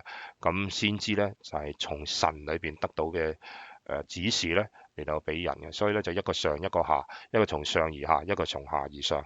就祭司就從下而上，先知就從上而下，就係神嘅説話者啦嚇。咁加德係邊個咧？咁啊係一個先知嚟嘅，將會再次咧出現喺大衛嘅生平嘅敘述裏邊嚇。咁其實另外一個咧叫做拿單啦，咁呢個咧就喺撒母耳下先出現噶。咁喺大衛數點完呢個百姓之後咧，佢傳達到神嘅話語俾大衛嚇。咁呢個咧就要睇到撒母耳下啦。咁呢個加德係做咗呢幾樣嘢嘅。咁第三樣嘢咧就協助大衛咧建立喺聖所裏邊嘅音樂事工啦。咁佢咧亦都寫咗一本咧關於大衛嘅統治嘅書啊。咁呢度咧睇到咧有亞比亞他就祭司啦，亦都有加德咧喺嗰段時間嚟到幫佢。好啦，喺結語裏邊啦，聖經裏邊嘅所謂叫做發昏啦，咁我哋呢度叫做憂鬱症啦嚇。咁咧，如果你還有呢件咁嘅嘢咧，好孤立啦，甚至睇唔到有啲咩出路嘅時候咧，神要求我哋做啲乜嘢啊？大聲嗌呼求，甚至係大聲去佢呼求。但係咧唔好忘記咧，向佢禱告讚美佢，將榮耀歸給他。咁頭先所講嗰六樣嘢啦。咁樣當我哋喺危難嘅裏邊咧，神係冇立刻嚟到告訴我哋點解啊？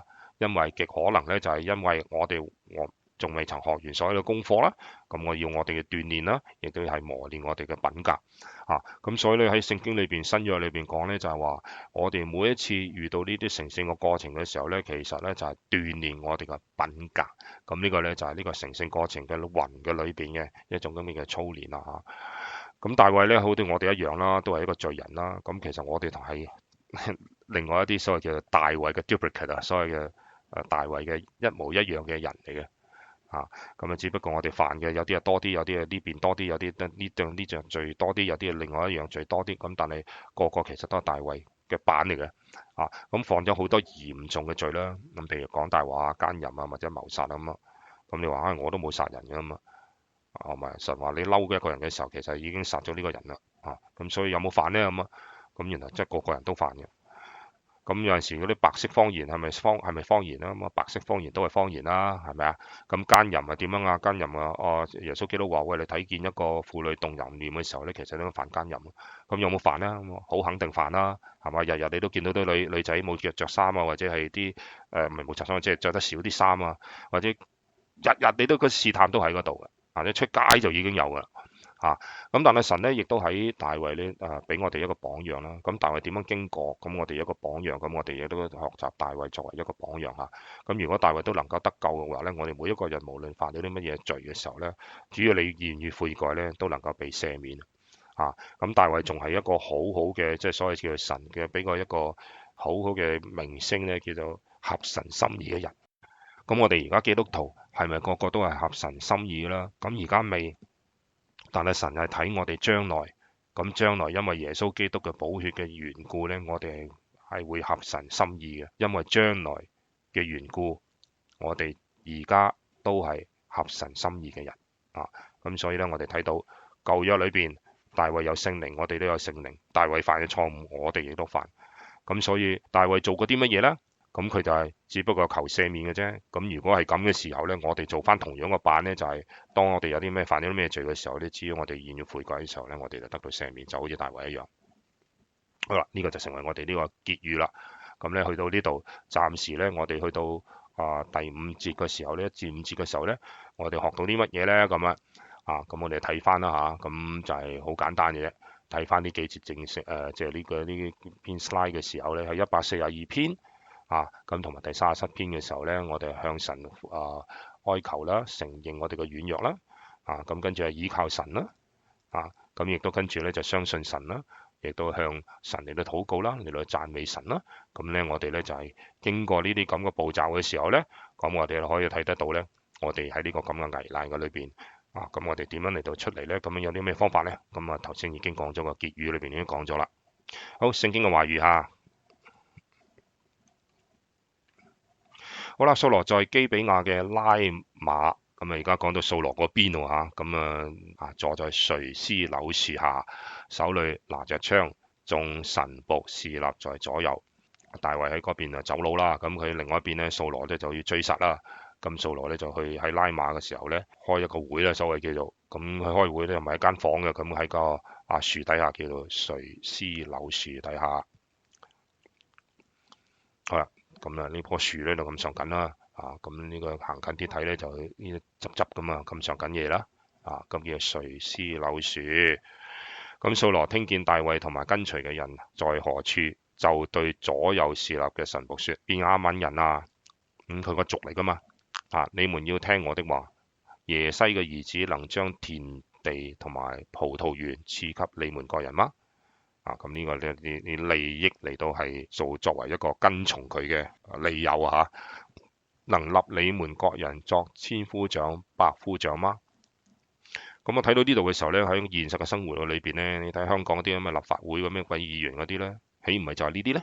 咁你就諗諗啦，地有咁呢度呢，就睇到呢，就係靠住血緣啦，咁同埋利誘嚟到係收買人心啦。咁紅色政權都係一樣啦，係嘛？都係靠關係嗰啲咁啊。咁到頭嚟嘅時候，佢哋要付出啲咩代價呢？咁要成家人嘅性命啦，財產沒收啦，咁到頭嚟都係空手而嚟，就空手而走，咁亦都唔係即係叫做死無葬身之地啊。咁呢度呢，亦都睇到掃羅呢班咁嘅人呢點樣？有啲咧當然啦，又佢屋企人啦，大衛屋企人啦，同埋佢嘅兄長咁叫棄暗投明又好，點樣都好啦。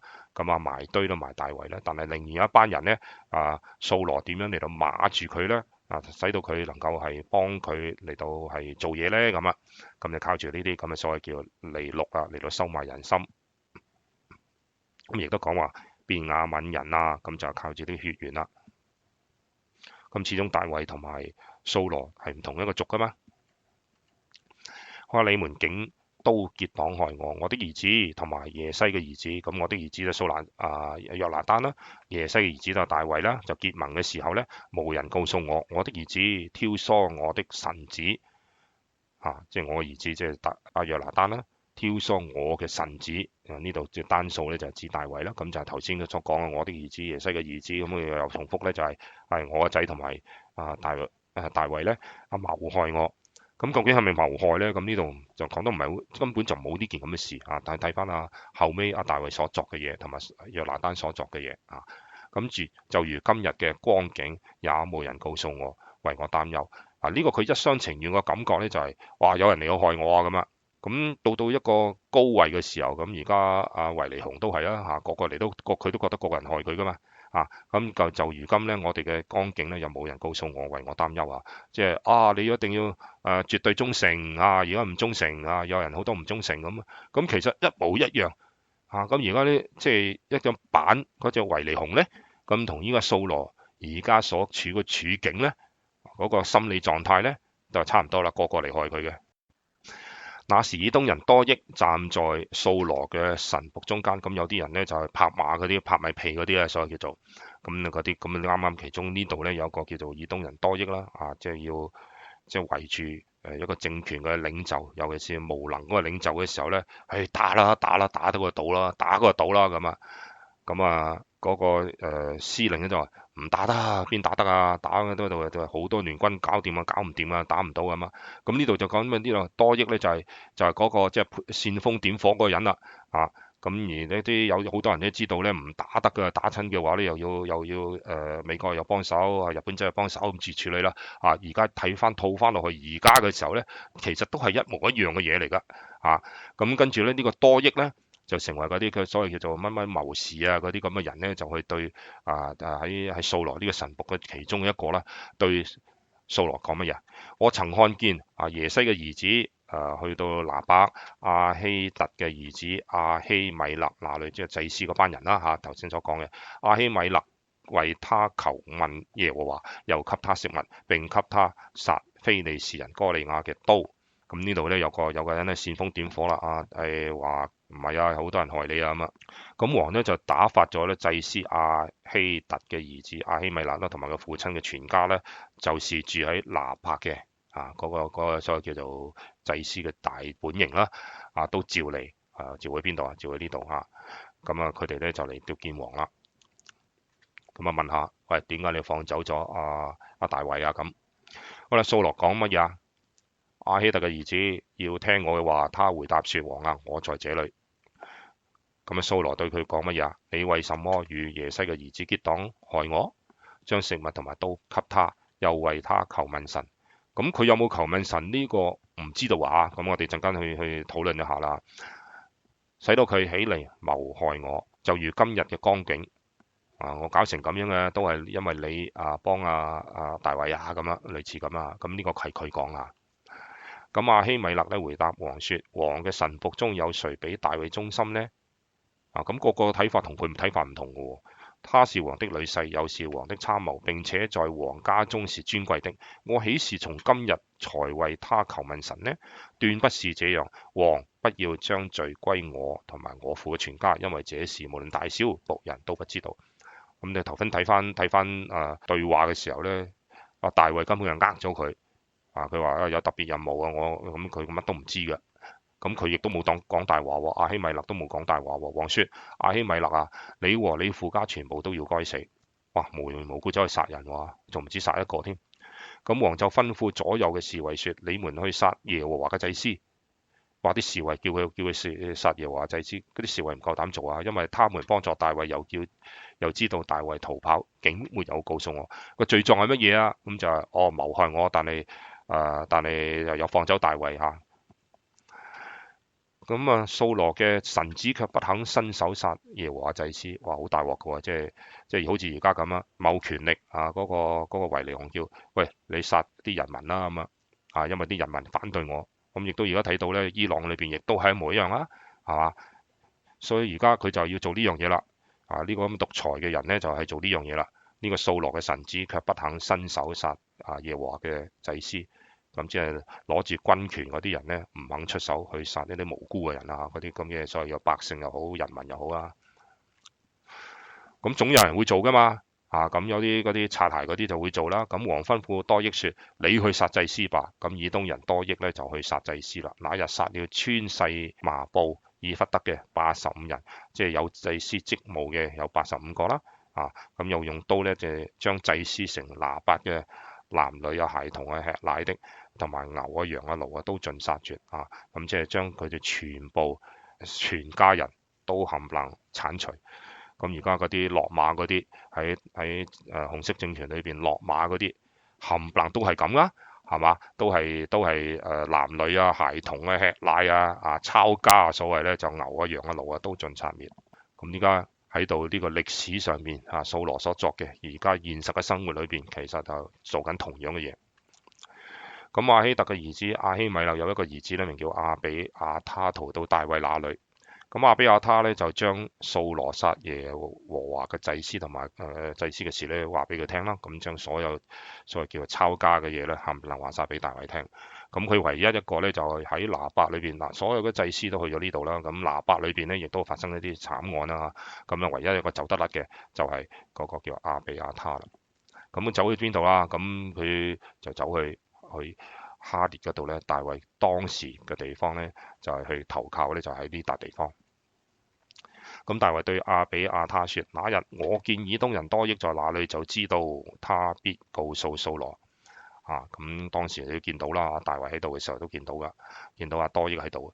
你父的全家喪命都是因我嘅緣故因為佢講咗大話啦咁或者佢講唔講大話其實都冇乜關係嘅，都係會咁樣噶。你可以住在我這裏，不要懼怕，因為尋索你命的，就是尋索我的命。你在我這裏可得保存咁所以其中一個咧就係大衛講大話啦，另外一樣嘢咧就係神已經預備咗咧，係將以利嘅一族嘅祭司咧就會因為佢得罪神嘅緣故啦，得罪耶和華嘅緣故咧，就神係要滅佢哋個族噶。咁而將呢個祭司嘅職位咧就去咗頭先我所講嘅第三個仔嗰度啦。咁祭司被殺呢一方面咧係被大衛連累咧，另一方面咧亦都係出於神嘅咒詛啦。頭先我所講啦，仍然咧當時神對以利嘅預言啦，你家中所有嘅人啦都必死在中年咁我哋陣間會睇下，就係呢個啦。咁嗱，正如我頭先所講啦。呢兩個咧已經獻燔火嘅時候咧，就一早已經死咗啦。咁而家剩翻兩族出嚟啦。咁兩族出嚟嘅時候咧，就係以利嘅時候咧得罪咗耶和華啦。咁所以佢哋呢一族咧冚唪唥都係就會被神滅嘅。咁而呢一族咧就會興起啦。咁當然唔係呢一段時間咧，而係到大衛嘅時候咧，嗰個祭司叫做撒督咧，就成為一路延續落去嘅所謂叫做祭司嘅職務咧，就係由撒督呢一族嚟到承繼嚇。好啦，呢度咧都係死於中年啦。咁耶和華頭先講啊嘛，咁呢啲都係咪死於中年啊嘛？咁呢度亦都係啊，亞希米勒嘅時候就俾掃羅嚟到係滅咗族啦。咁呢度咧亦都係當時喺撒母耳記上嘅時候咧，嗰、個初期嘅時候咧，亦都係死咗啦嚇。咁呢個非尼哈打呢場戰爭嘅時候，打一場戰爭嘅時候死咗啦嚇。咁呢度咧咁呢個咧就係呢一班人咧，就大約喺撒母耳嘅時候咧就同輩嘅咁咧呢一個咧喺掃羅裏邊嘅掃羅嗰個輩份嚟噶。好啦，到你呢度嘅時候咧，就係大約同埋大衛咧同一個輩份啦。咁所以咧，掃羅咧其實係殺緊佢同輩嘅所謂嘅祭司啊。咁啊留翻一個咧，佢個仔咧就走甩咗。咁所以應驗咗神應驗咧，就係話喺當時嚟到講嘅時候咧，呢度都必死在中年，喺撒母耳記嘅2章33節嗰段講啦。咁亦都喺呢個表嗰度咧睇到，亦都應驗啦。好啦，咁我哋咧睇睇咧，當時咧多益嘅時候話俾掃羅聽嘅時候咧，大衛咧作咗個篇叫做訓誨詩啦。咁我哋咧就係唔係逐句讀啦，咁但係咧我都亦都留翻喺呢個 slide 嗰度咧。咁但係咧你可以再睇翻嘅時候咧，咁我可以睇得到睇翻下呢度溫習。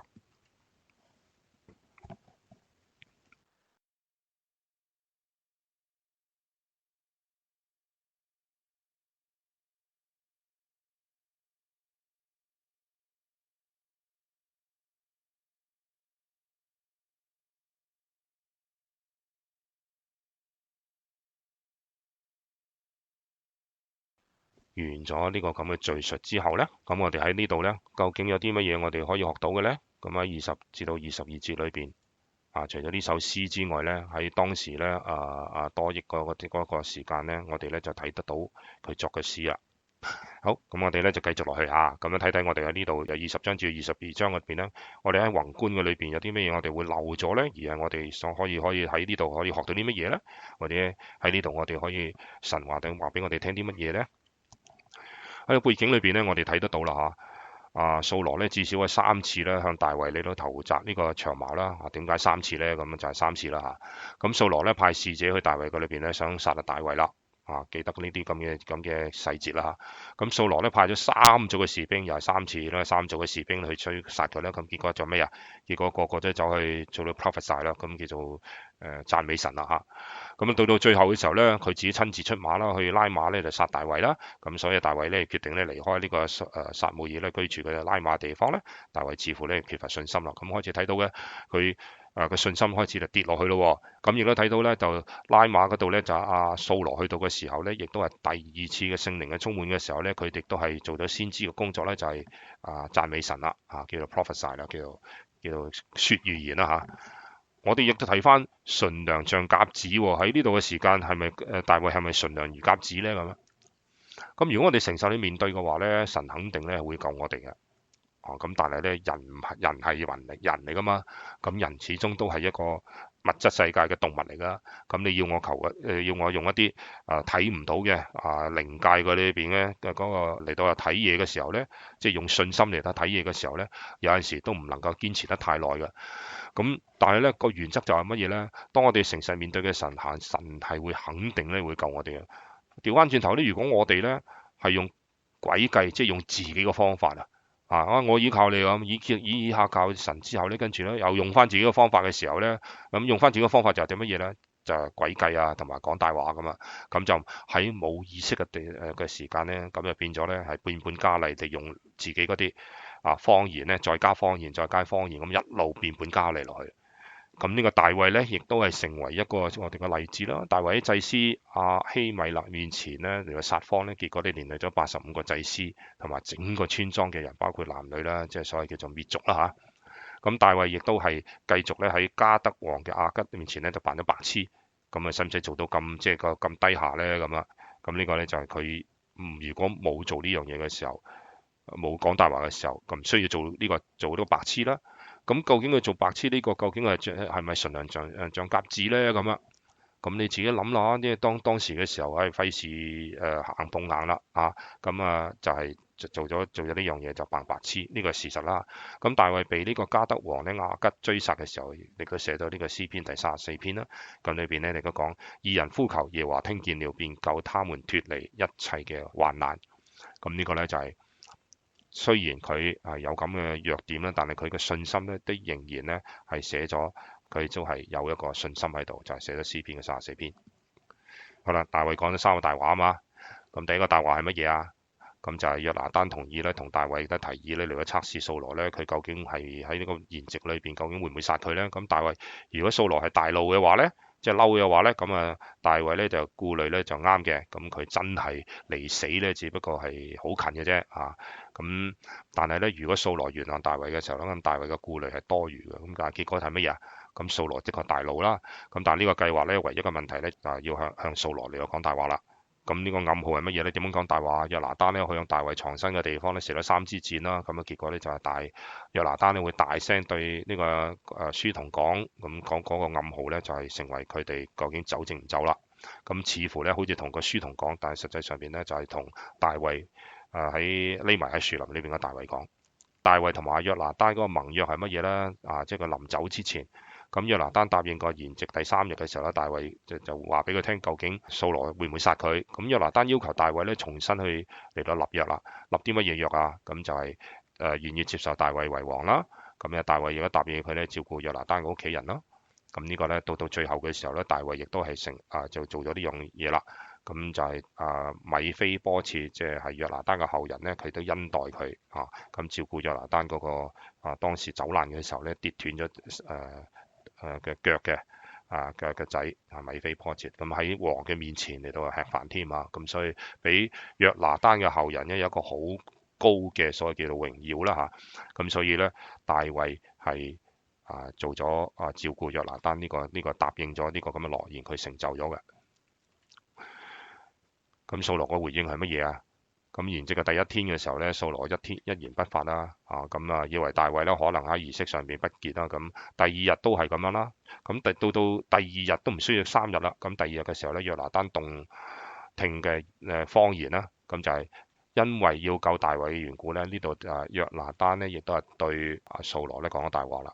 第二天咧，大衛都冇蹤影啦，咁掃羅開始懷疑啦，問約拿單點解大衛唔喺度啊？咁約拿單開始對大衛咧就講大話啦。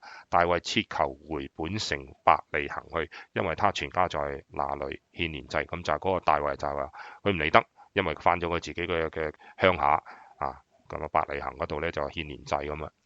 咁其實佢匿埋喺個樹後邊啦嚇。咁掃羅咧其實都知道嘅，咁約拿單係講大話嘅。咁但係佢咧就唔會直接指啦，咁啊走去鬧第二啲嘢啦嚇。當掃羅嘅心充滿仇恨嘅時候咧，呢個憤怒嘅話咧衝口而出啦。好多時我哋都係控制唔到我哋嘅情緒嘅時候咧，咁我哋都會講一啲唔係我哋平時會講嘅説話。咁掃羅沒有攻擊大衛，咁而係咧攻擊佢嘅自己嘅即係攻擊嘅約拿單啦。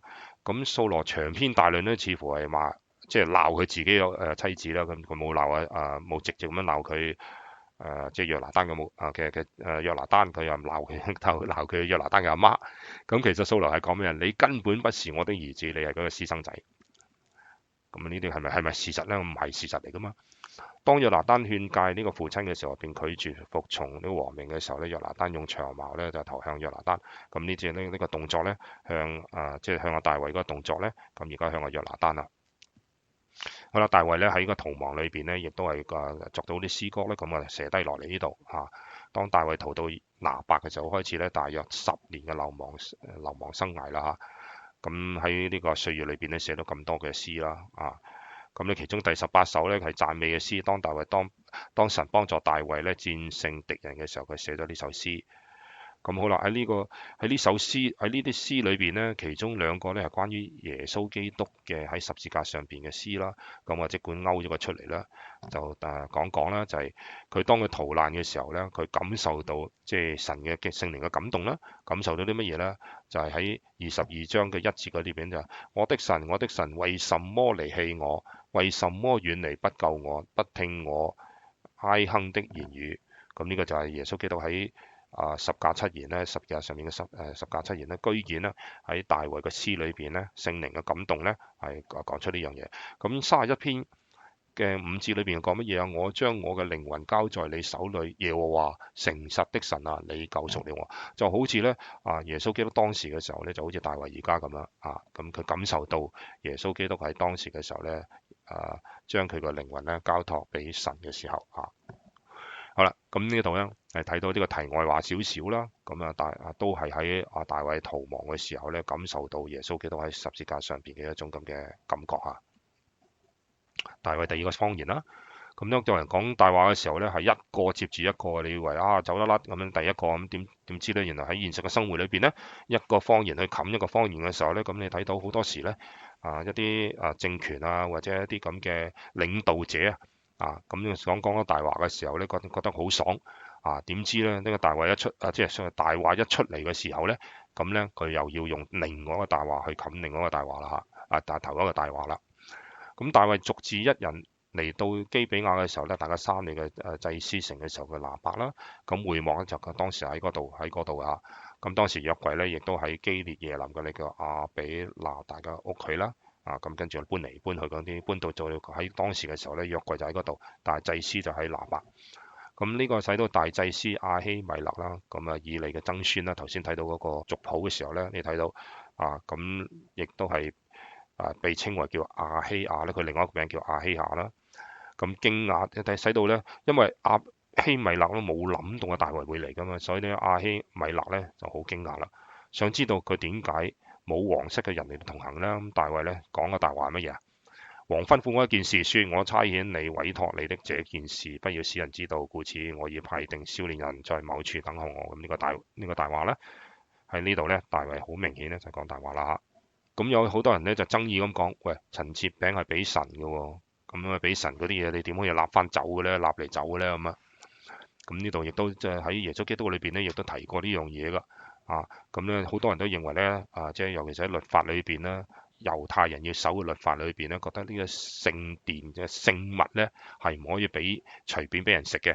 咁好多人認為大衛咧食喺聖殿裏邊食呢個陳設餅係錯嘅咁好多猶太人都係咁睇啦，或者嗰啲領導動作者咁睇啦。咁但係耶穌點睇喺馬太福音第12章嘅時候，佢用呢件事嚟個教導啦，真正嘅信服咁真正嘅信服咧，同埋屬靈嘅辨別能力作個比較咁勝過咧真正嘅信服咧係乜嘢咧？係勝過啲獻祭同埋禮儀嘅。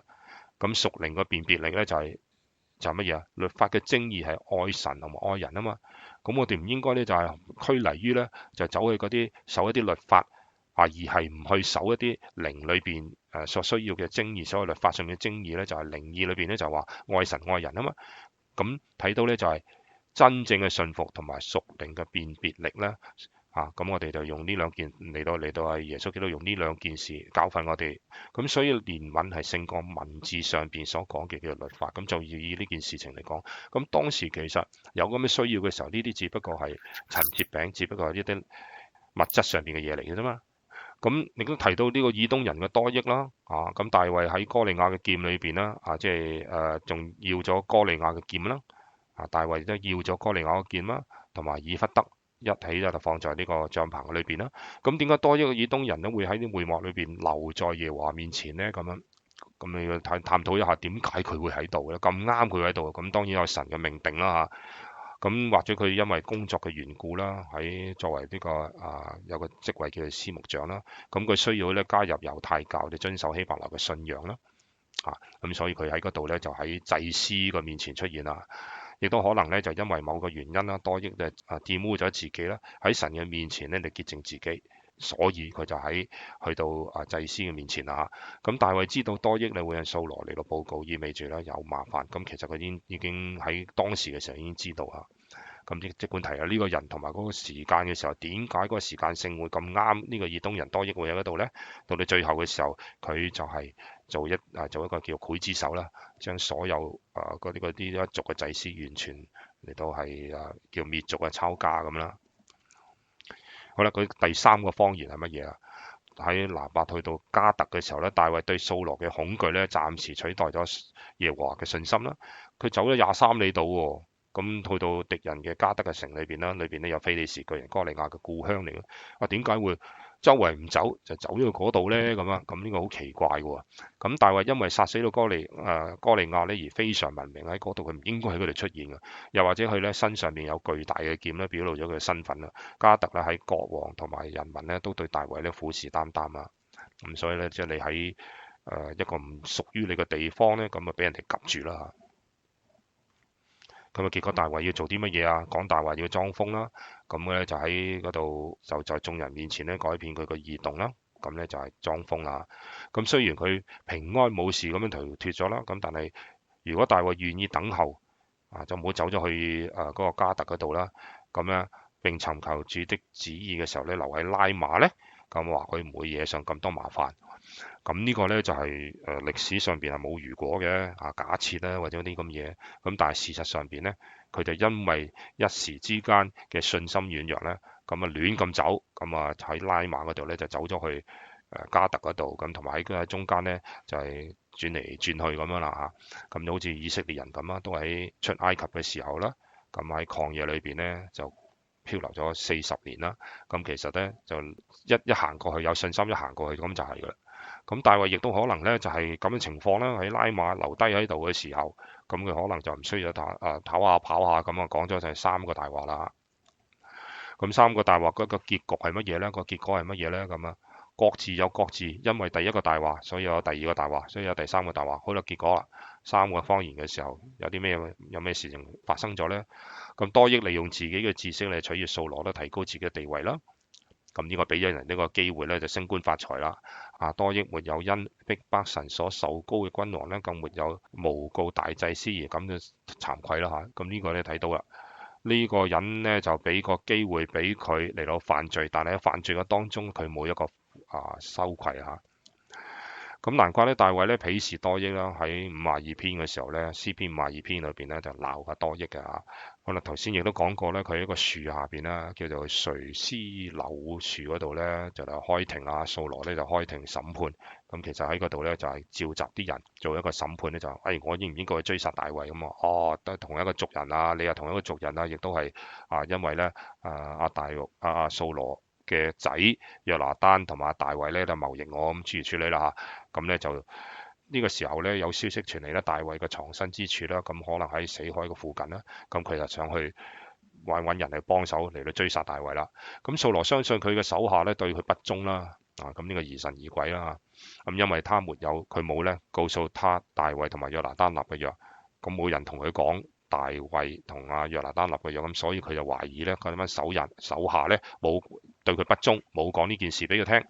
咁呢個就係睇到掃羅當時嘅心態。掃羅咧提醒呢啲人咧，佢係國王我係當權者，係唯一可以獎賞佢嘅人咁佢唯一佢叫得使得到啲人嘅就係用利誘啦嚇。咁大衛咧吸引好多願意佢跟隨冒險嘅人。咁呢班人咧唔係因為有名有利嘅，而係跟住大衛去捱苦嘅。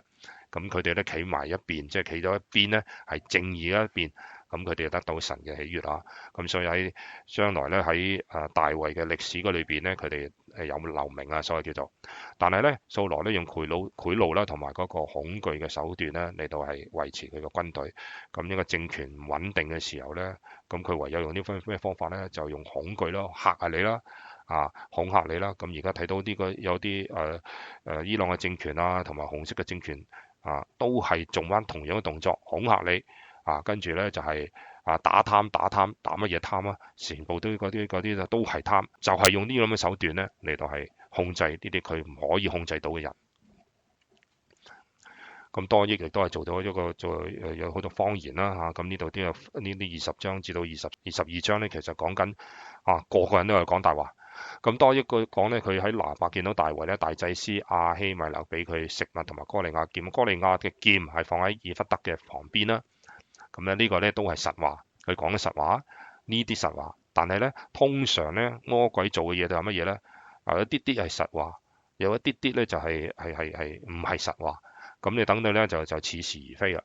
咁而家最大我哋所見到咧互聯網上邊咧，所謂叫做最大嘅迷惑deception 就係乜嘢咧？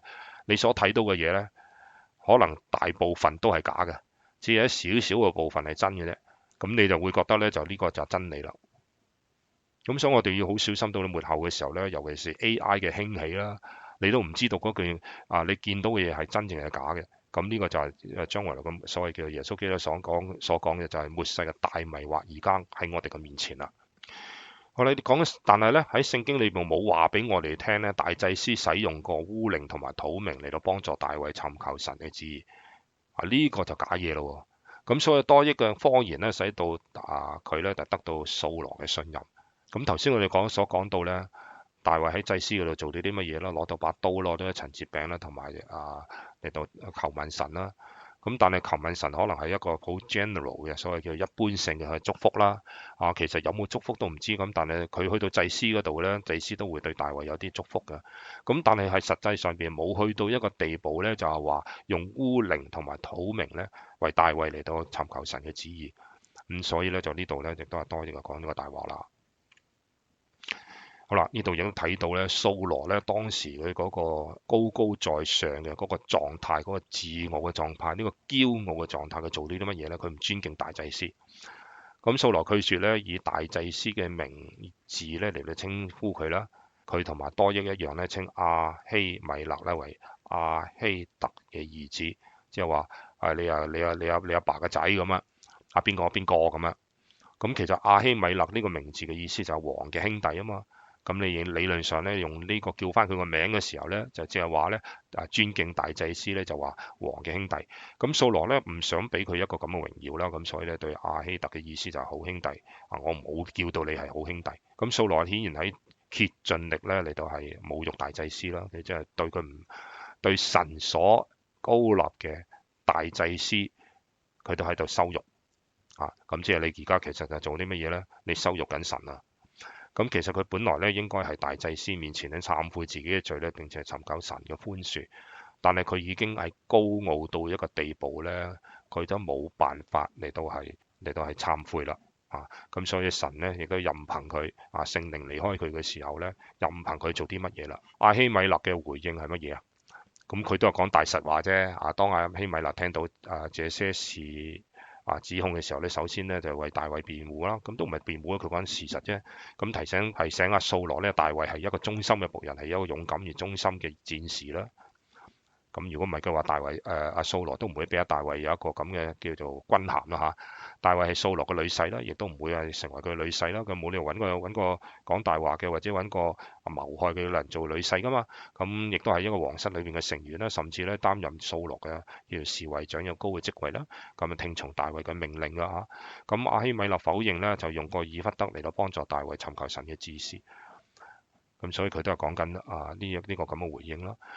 咁跟住一場一個血腥嘅屠殺啦，咁就係話咧，掃羅呢個衛兵咧拒絕去殺祭司啦，咁但係咧到最後嘅時候咧，結果唔係由衛兵嚟到去殺嘅，而係咧多益去殺殺咗85個咧，咁即係超越咗掃羅嘅命令啦。咁可能咧佢淨係殺85個啫，但係多益咧就值得做多咗過咗龍啦。咁結果咧就係去咗拿八嗰度咧消滅咗所有嘅人物，即係去滅族啊。咁雖然係咁啦，咁亦都係喺度神亦都係掌權啦。掌權啲乜嘢咧？雖然係講大話，咁係唔啱嘅。咁但係到最後嘅時候咧，亦都成就咗神要成就嘅嘢啦。咁呢個咧咁嘅血案咧，亦都係神容許㗎啦。咁拿八嘅祭司嘅屠殺咧，部分亦都應驗咗神對大祭司以利嘅個預言啦。就我頭先所講咧，因為神已經應許撒督家取代以利家。咁呢個你要喺列王嗰度先至睇到啦。咁當我哋犯罪嘅時候咧，後果就可能咧就牽連到好大嘅。咁你而家都睇到咧，就係話由祭司呢個咁嘅叫做 bloodline 咧，所謂叫做承繼咧，就由以利呢個咁嘅族咧，就去到去撒督呢個族裏邊咁所以大衛以後嘅王裏邊嘅祭司，完全都係喺亞倫嘅後裔嘅撒督呢一脈嗰度咧，嚟到係承繼啦。睇到罪嘅害怕啦，咁我哋咧睇到咧合神心意嘅大衛咧犯咗好多罪嘅，咁但係由一個層面嘅罪咧，另外一個層面嘅罪，咁佢殺咗哥利亞之後咧，因為取悅人啦，咁娶咗個女兒嘅米甲啦，咁亦都驚起上嚟嘅就逃亡到，就講咗3個方言啦，佢亦都去犯奸人啦，咁呢個都係撒母二記下先講。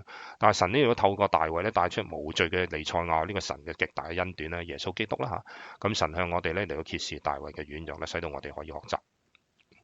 咁大衛咧有歸向神嘅心啦，雖然大衛犯罪咧，但係亦都係仍有呢個歸向神嘅心啦。咁同神有和好啦，將來咧亦都犯奸淫咧、謀殺咧，佢都亦喺詩篇第50篇懺悔，成為一個美好嘅例子啦。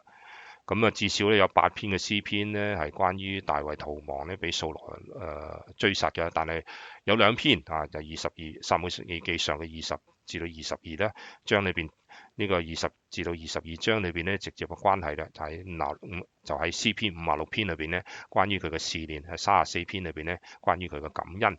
咁呢個咧，我哋咧就會下一次嘅時候咧，我哋即管係提及一下啦。咁然後咧，我哋咧有個少少嘅結語啦。親愛巴父，多謝你，我哋喺呢個雖然係好多嘅資訊咁，但係好多嘅重複，但係喺當中嘅裏邊亦都睇到一節一節嘅時候去理解嘅時候，亦都係希望能夠喺當中嚟到冇乜嘢遺漏，或者咧都幫助我哋喺大衛佢嘅面對呢個壓力嘅時候，都成為我哋嘅將來或者而家所面對壓力嘅時候嘅一個榜樣，都係要依靠耶和華，有好多個方法我哋都係一句一節一節一路咁嚟到睇落嚟嘅時候，我哋知道我哋喺細節嗰方面，如果冇忽視嘅時候咧，我哋係可以面對嘅。我哋將以下我哋嘅敬拜嘅時間嚟到交託俾你，求主嚟到帶領。多謝你垂聽我哋嘅禱告，奉耶穌基督嘅名求，阿門。